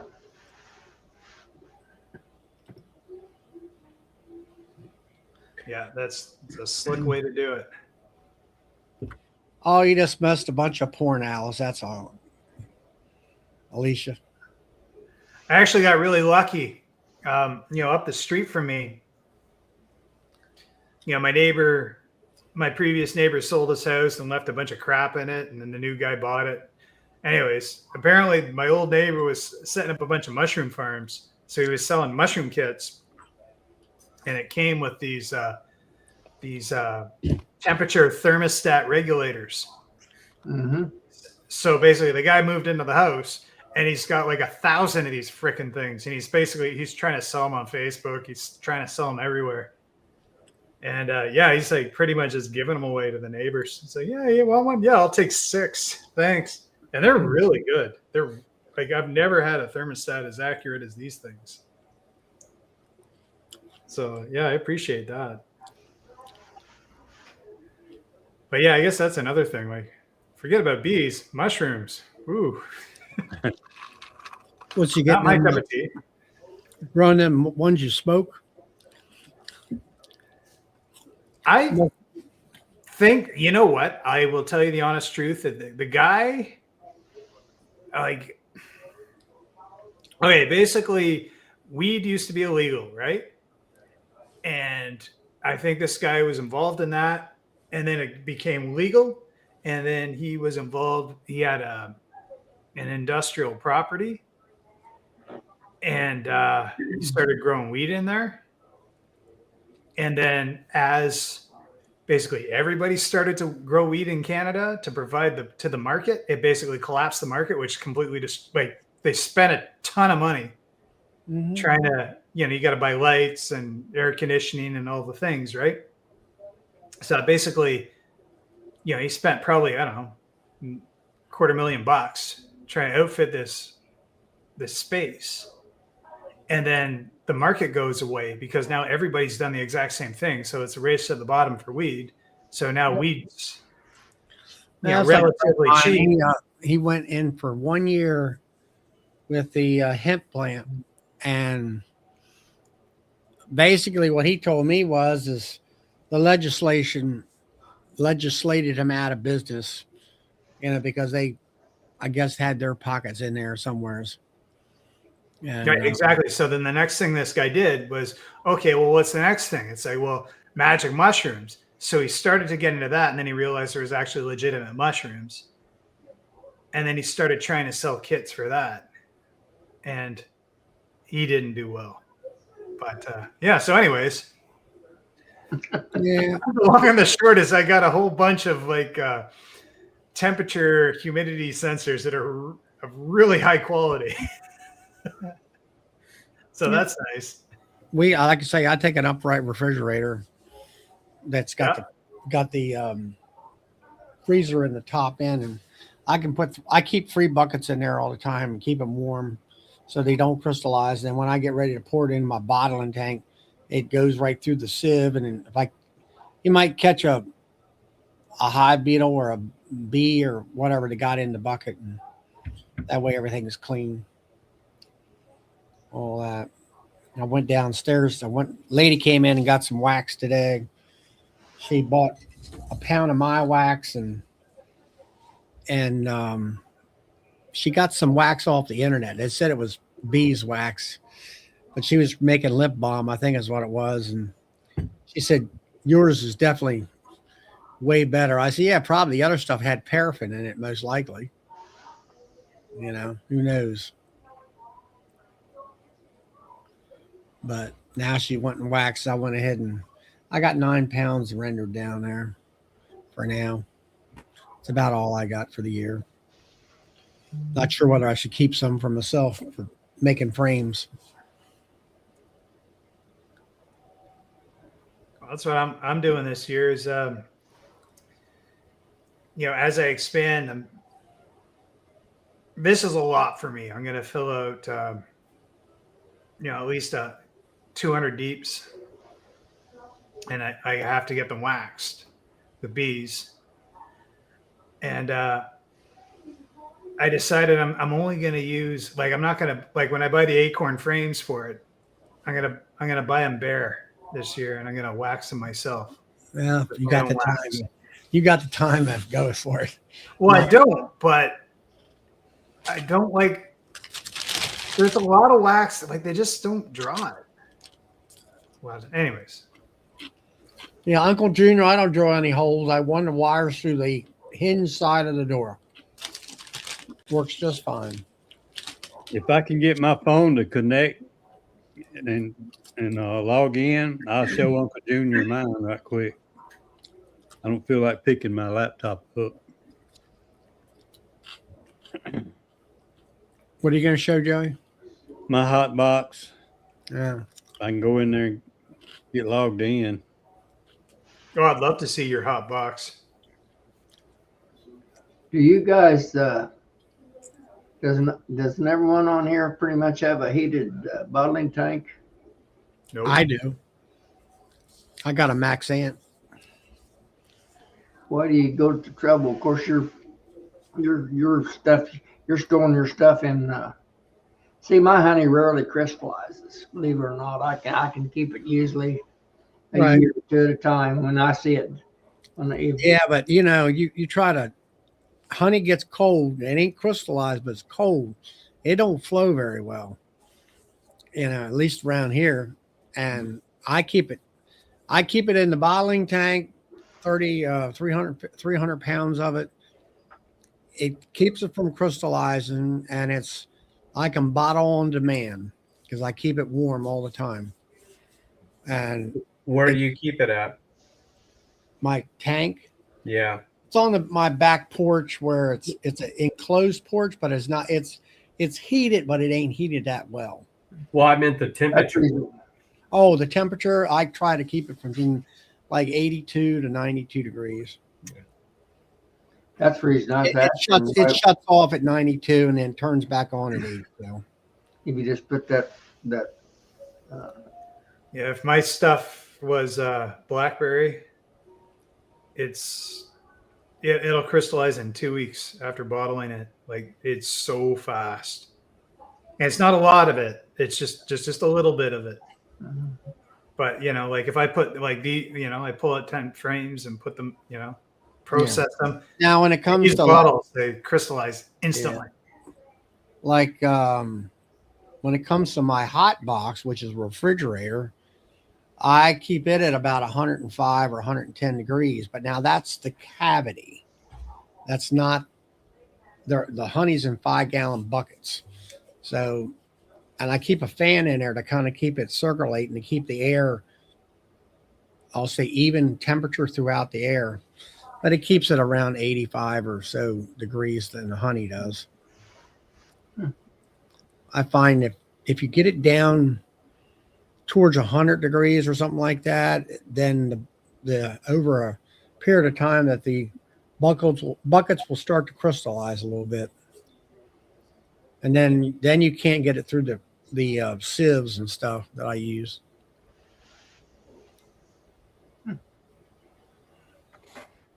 Yeah, I don't know why I can't get my phone to log in. I store most of my honey in barrels, but I very little. But it's seldom. I put a barrel full of honey out there, and it's still not crystallized. Sometime the next year, if I keep it that long. So, the reason I was wondering. I've got a few in buckets. It's current honey, but But I was wondering why you just didn't, if it's starting to crystallize, wasn't fully crystallized, why you just didn't pour it back in your bottling tank if they're heated tanks. Do away with those cabinets. I don't think I'd have a need for a heated cabinet. So. But I know a lot of difference in the honey throughout the country, depending on. Well, for me, I didn't have any of that. And then I used to have to put my bottling bucket or my regular bucket in a canner with a wooden plate underneath of it, and with water, and do all that mess. And of course, I wasn't selling as much as honey as I am now. And then I had a guy have a used refrigerator that I used that to make the heated bottling or the heated cabinet. And then finally I got myself a heated bottling tank, which I should have bought that 10 years ago. I used to sit there and look at Maxan at $1,200 for a 16-gallon tank. And I'm like, how do you justify that? Why do you need that? And whatever. Once you get one, then you understand how nice they are. Well, yeah, you want it because you got a bunch of jars of crystallized honey that you have to. Well, see, that's the first. You want to get it back in the game. I made that. Oh, you got to turn your volume off, Joey. I'm trying to. One or the other. Press mute, Joseph. Okay. Just mute until you figure it out. You got How's that? YouTube. Take the volume off your phone and turn it off. You got to of yourself. You know that, Joey. I'm getting dizzy. It's muted. Just mute yourself until you figure it out. There you go. But yeah, your cabinet idea. It's fantastic. Like I have that. That's what I do. Like I recycle all these bottles of honey that I want to get back out in the stores. Yeah. Well, see, the thing that was the first mistake that I made when I first started out. Is everybody goes out and they want to say, oh, let's bottle all our honey up. I'm like, no, you don't want to do that. You want to see what sells and bottle those up. If you got a bunch of bears and you're selling 1s and 2s, what do you do with all the honey in the bears? You see? Yeah. So now I bottle like 1-pounders. I got rid of the bears after so many years, but I bottle 10 1-pounders up, and I bottle about 8 to 10 2-pounders up, and about 6 3-pounders up. And then I just replenish my stock stock room, and do it that way. So I always, I just keep replenishing what sells. But the trick that I do to keep my price up and keep my my stores happy is whenever I go in to check on a store, like, I'm just going there like all the stores I go to, I spend retarded money. Like, I spend more money at the stores that sell my honey than they give me. I fucking guarantee you. But while I'm there, it's like, oh, there's my honey. Okay, this one's starting to crystallize. People aren't ready for crystallized honey. It's like I'm taking this one and I give them another one. And that just makes them so happy. And then I can take that one that's started to crystallize, I can put it in the freaking warming cabinet. And it's like, yeah, that's one thing. And like I can it's back in the game. Take the refrigerator door on that warming cabinet and you just put the bottles in there like you normally do, and it come back in 24 hours. And usually it's fine. There's Joey. Joey, you ought to blow your picture up. You're back. I did this earlier tonight. I know exactly what you're going through. Go down to the bottom tray where your pictures are, and there's a square, and click on the square. And then unmute yourself too. Yeah, you gotta mute yourself now. At least one of them. We could probably do How's that? Yeah. There you go. Good. Who's ever in charge of things could probably unmute this right now. Can y'all hear me now? Yeah. There you go. This is my old cabinet. I've used it for several years. It's got 2 elements in there, but I only use one unless I'm doing wax, and that's a whole nother story. But here's my controller. Yeah. I know these guy. I know those. 110 degrees when I want to liquefy some honey. I set it on top of this bucket, but the cable just comes through the door right here. It comes up here. And there's my little sensor hanging there. Yeah, the probe. You see that? Yep. All right. Like I say, I got 2 elements in there. That's a terrarium elements. But I only use one of them unless I'm actually wanting to melt wax in here. This is my other one. Let me get my stuff out of the way here. That's what I want to get right there. Except I want to get a 2-door. I have buckets on one side and bottles on the other. If I get too close, let me know. That's got 1 element in it. Keep my honey. I used to keep it at 90, but I love this Coca-Cola in reverse. Huh? I say I love it. Coca-Cola in reverse. Is it backwards to you? No. I'm just saying that instead of it being a refrigerator, it's a heater. Yep. And that element there, the cable just goes through the door. Yeah, that's what I do. What do you keep that one at, Joey? Well, I used to keep it at 90, but right now, let's see what I got it actually set for.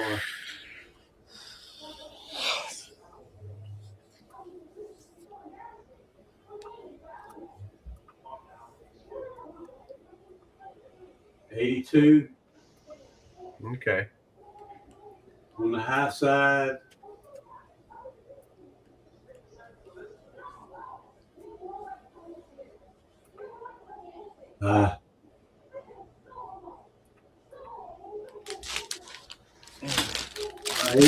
What I got it on, I think. That unit you have there, that little Wilco unit. God damn. Oh, dude. Like when the Chinese made that thing, man, it's like, as far as controls, like it was next level. They actually made everybody. I've got 3 of those controllers. I use them in different applications, but those controllers are put it 110 for 24 hours. I put a new bucket in there. And I just turned it back down to 88, so it's going back down now. What are you, left-handed, Joey? No, I just flipped that out of the way the other day. I used it right there. Okay. And- Joey, question on those elements. Yeah.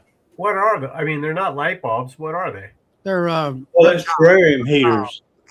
Oh, This is reptile. they're 100-watt terrarium heaters. so they last longer than bulbs? I've never had one go out. Oh, interesting. And it's just It a should regular be light different. socket they screw into. You can use light bulbs if you got 100 watts or something like that. 100 watts is plenty. But those do screw into a standard light socket. Yep. All right. This is what I got right here.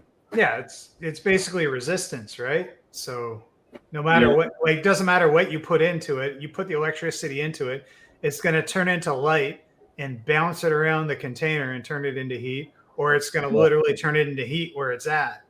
So it's thick enough, it's just heat. So like it doesn't matter what you do, it's just heat.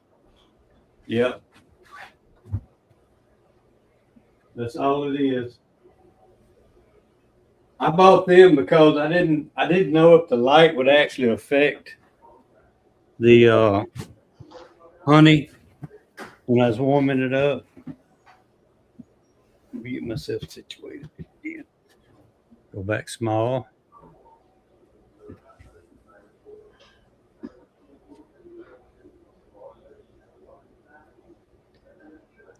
This is kind of complicated.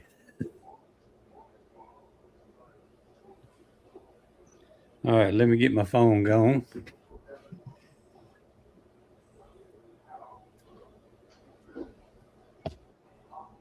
Too many buttons. I have the same problem.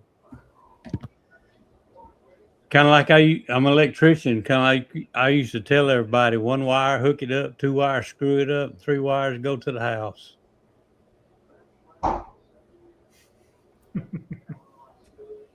Bearded dragons. Oh, he saw the box.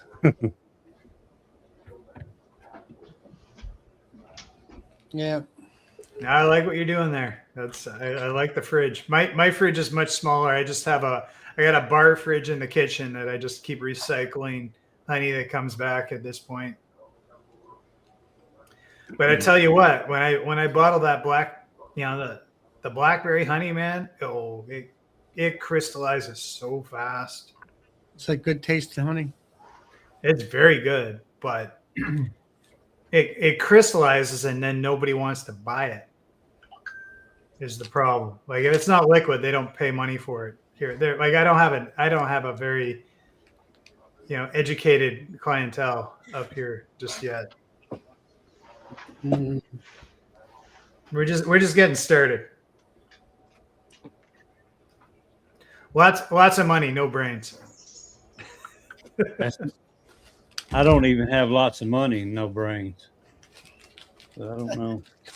Well, I don't have the money. I'm just trying to get it from the people with no brains, and it's tough because they don't want to. It's like to get them to let go with their hand is very difficult. Did you see that question Brian had for you, Joey, about the music on today's video? No, let's see. 8:57, I think, your time.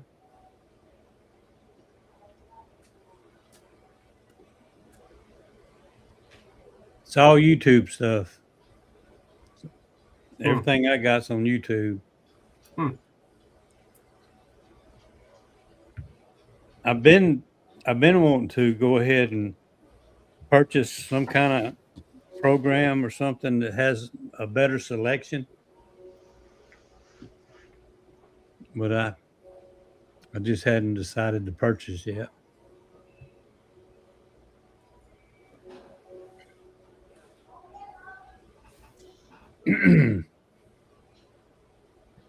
Yeah, you're pretty much right, Mark.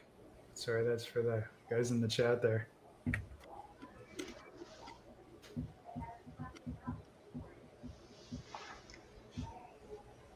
Brian just asked what was Mark's question? Well, Ron wants to know what you edit with your videos. Ron's about a I use Wondershare. So Mark's asking about like a broken fridge and the light set up. Yeah, you use one of those Inkbird. Is it Inkbird Well, or the one I whatever? use isn't Inkbird, but if I buy another, I've got 3 of these controllers like I just showed you. Yeah. And if I get another one, it's going to be an Inkbird, I think. Yeah, I've got one of those. I don't want to get nerdy, but I know that you have a Wilhelm with the blue on it. That's a Wilhelm. Yeah. But an Inkbird, the new Inkbirds, that's what I was telling the story about the guy who used to grow weed and now he's growing mushrooms. I got a bunch of Wilhelm ones. They're dead to nuts. But you don't even need dead to nuts, so it doesn't even matter. But yeah. Well, just get the what cheapest I like, one you can get. what I like about these is you can set it 1/10 of a degree off to like cut in and cut out. Yeah. You can go 1/10 of a degree if you want to. But what I'm saying is the new ones, they're dead to nuts to 1/10 of a degree. When you have like 4 of them in a row, they're all accurate to each other. So yours could be, it's accurate to 1/10 of a degree to itself. To itself, yeah. But is it accurate to everybody else? And the new Inkbird ones, they're dead to nuts. So it's like what you have there, basically the Chinese guys there, they basically they push they basically push the envelope so everybody's like actually paying attention to this shit now.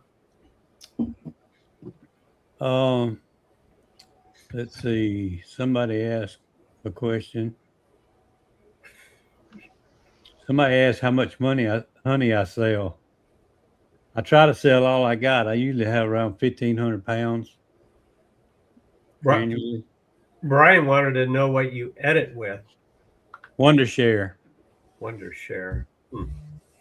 Yeah. You got to watch them when they want to give you an update. I try to sell all my honey, but then my wife gets mad at me that I run out of honey. Well, you see, I still got behind that. Yeah, it's Wondershare of Filmora. Yeah, dude, I got 2 inches of honey in one bucket right now on the kitchen counter. That's all I got left before I start cracking into like the buckets. It's not good. If you don't watch out, be careful with Wondershare. They'll start charging you like monthly for some little something you wanted to do. And you have to be careful with it before you know it. You're getting billed every month for some little something. Yeah, they used to have a thing, and there was a big complaint where people bought in as a lifetime thing, and then they wanted to change everything halfway because they weren't making any money and all that stuff. Well, I was told the guy that actually helped them create it all left because they were overcharging customers. Well, the one guy, he used to help them out or do something. Maybe he was part of it, and he was supposed to get free everything, and he was suing them or something like that. Well, I hate to say it, but as being a Gen Xer, I do not like paying for software. If I can get it for free, I will not pay anybody for anything ever. God damn it. Because you know what? Because it's exactly what you're saying. You start paying them money and now they're on your credit card and now they're just going to fuck you forever. Anyway, sorry. You guys have solutions. I don't.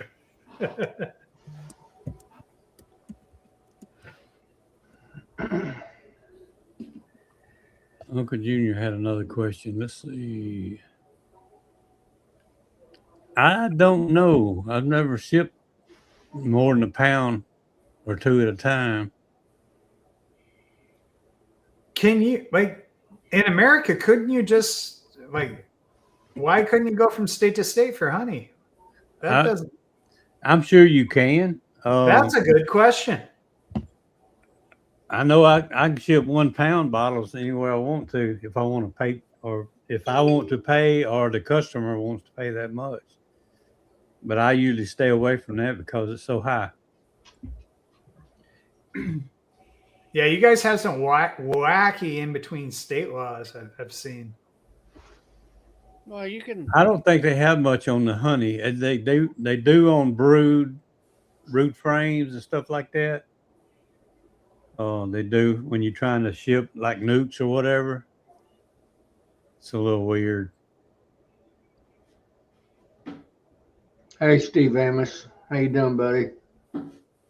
Hey, Steve. I'm gonna answer you, Bluff City Beco. Where do you get your jars for the best price? You don't. You just get them from the local person that is convenient to you. Well, at least that's what I do, because like the amount of money you're gonna save isn't even worth considering.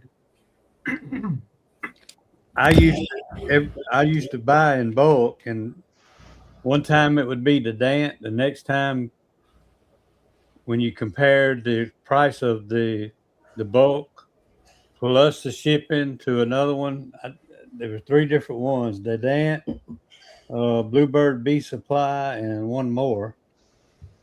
And I'd always compare who's cheaper overall. But now I buy it from a local container place here, not too far from home. Yeah. I'll answer DC's question. I get mine from Gamber, which is in Pennsylvania, which is close to my house, within about an hour. Yep, Everything. that's me. J&M. So would you guys all agree you'd be willing to pay a little bit more to just get the local bottles? That's what I do. First thing is, I'm buying by the case. So of course you are. And that's the closest place around. And as far as I know, and then there's some other different places around. Well, guys, I'm going to head out. I'm going to be tired. I was just going to say the same thing. We've been on 2 hours already. I've been up late last night with everything. So I'm going to check out. I'll catch y'all later. All right. Appreciate you. See you later. I'll see you guys later too. Everybody stay warm. All right. Good night, Todd. JW, you don't have any questions, do you? No, sir. Okay. All right. Just wanted to make sure. All right. I had some weather questions with you. Oh, okay. Go ahead. Well, where are you exactly? I'm in California. Where are you exactly? Central California. So what in the weather you guys are getting right now is like, what are you getting? Well, right here it's foggy. Didn't see the sun today, and it was like 45 degrees. Oh, wow. The whole month of December, we didn't see the sun either. That's really unusual for you too, isn't it? No, that's normal. It's called two-leaf fog. It when there's enough moisture in the ground and the temperature is just right, it gets to where you can't see 15, 20 feet in front of you when you're on the road. So this isn't like like something moving in off the ocean. This is just your local weather. Yeah, this is normal. Yeah, when we're not in a drought, it's normal. Right. You know, y'all, I had something. I didn't know if I wanted to say anything or not. You know, I have a problem sometimes when I see somebody where they don't belong or in a different area, it won't connect. I know I'm supposed to know that person, but they're not, like at work or whatever. You see them in Walmart and you may not recognize them, and you're kind of curious. I know this person, but where do they belong? They're not in their uniform, so I don't recognize them, or something like that. I've always had those issues. And I saw a guy at the expo, introduced myself to him, and he didn't remember me. And I didn't really have a problem with that. And I told him, I said, well, you was on my live chat just about a month ago. And he didn't remember me. I said, okay. He's probably on a lot of lives, so that don't matter. And then we got interrupted, so we couldn't talk anymore. And I run into him again later, and he still didn't mention if he remembered me. And I just left it alone. I said, no, it's cool. I do that all the time. And later on, I realized who somebody is. But anyway, it started bothering me, and I don't know why I shouldn't let stuff like that bother me. But when I let a guy come on my chat, on my channel, and introduce his product, and then he don't remember me, it started kind of eating me a little bit, especially when I put like $300 plus toward his product. I shouldn't let it bother me, but it did today. It bothered me more today, and I don't know why. Maybe that'll go away. So it just kind of, when somebody don't remember you and you spent 2 hours on a live chat with them. I don't know, so maybe he goes on a lot of live chats. I don't know. So I'm not going to worry about it. I just wanted to get that out there. I was more curious about that guy who wanted to have sex with bees earlier. No, had nothing to I'm like, do with it. wait a minute. Let's give this guy some latitude. Like, where are you going with this, buddy? I didn't get to get it out, but I said, well, I'm sure your tool matches the size, so go ahead. But I didn't Yeah. You don't have to think about fucking farmyards too. It's like, Well, hey, actually, are you a duck or are you a chicken? Actually, we walked back if you to know anything his about booth. ducks and chickens. Me and Todd walked back to his booth. Do you have a suction cup? Sorry, go on.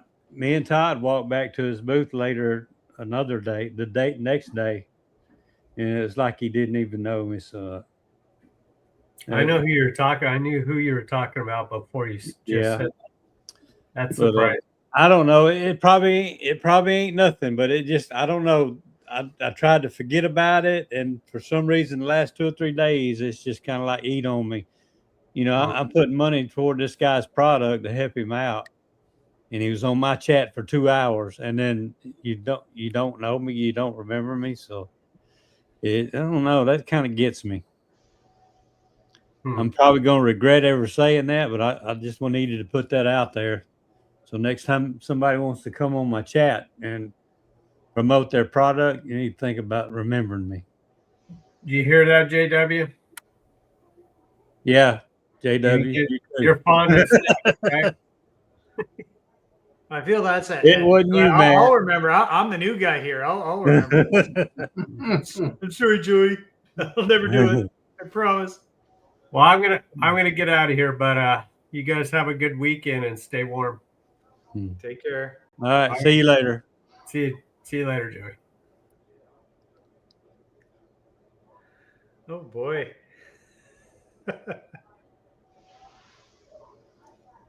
I don't know. It might be on my Facebook. Oh, Gary.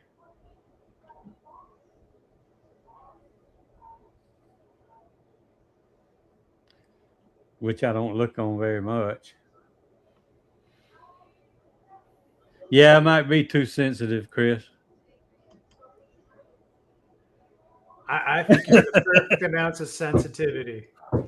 It's setting you off. You let them know. Well, look, I'm the world's worst with not remembering people. Or somebody asked me, do I know so and so? I said, well, I might. You put a face on it, I might know who it is. But I don't know. For the last 2 or 3 days, I got to thinking about putting my hard-earned money into helping a guy, and he didn't even know me from Adam when I spoke to him. So I don't know. Yeah, if he's showing up on, you're having a conversation and people are talking because that's where you happen to be. You're kind of the master of ceremonies, so you get to decide these things. Yeah. So that's all right. But then at the same time, I guess a lot of these guys are just bouncing around, just trying to shill their wares. I get it. You got a new thing you're trying to sell. Like, JW, I've only met him maybe a couple of times since, like, I don't even know how this. I'm going to tell you what, I talked to my wife about it. I'm going to tell you what she told me. She said, you need to withdraw your purchase is what you need to do. I said, well, it's not. I said, I like the product. I said, I'd like to have that item.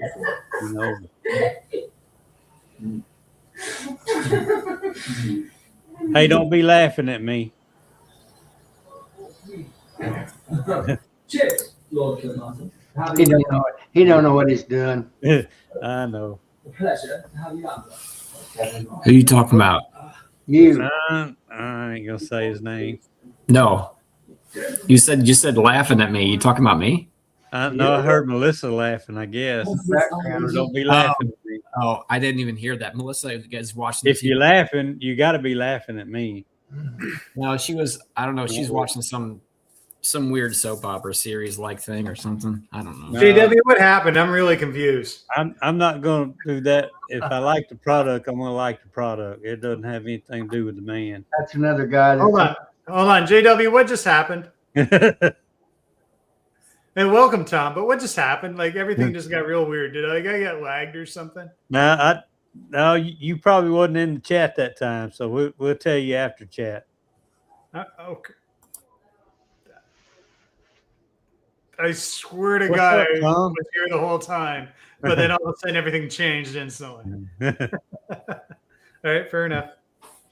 I just thought I'd put that out there because I just thought it was weird when you spend 2 hours on my chat and then you don't know me, you know. Well, right, but then all of a sudden the vibe changed. Like, well, Tom came, and then everything got like it was like you and Tom were talking for a while, and I wasn't here, and it's all Oh, you disappeared? I didn't know that. Well, no, I didn't disappear. No, I swear to God, like no time passed, but there was like lag. Anyways, carry on. We're not very entertaining. You're right, DC. That's going to be it. I just had to get that out there, and we're going to let it go totally where it goes. entitled. Yeah, as you should. Hi, Tom. Nice to meet you. What's up, Todd? You got all the snow off the driveways and.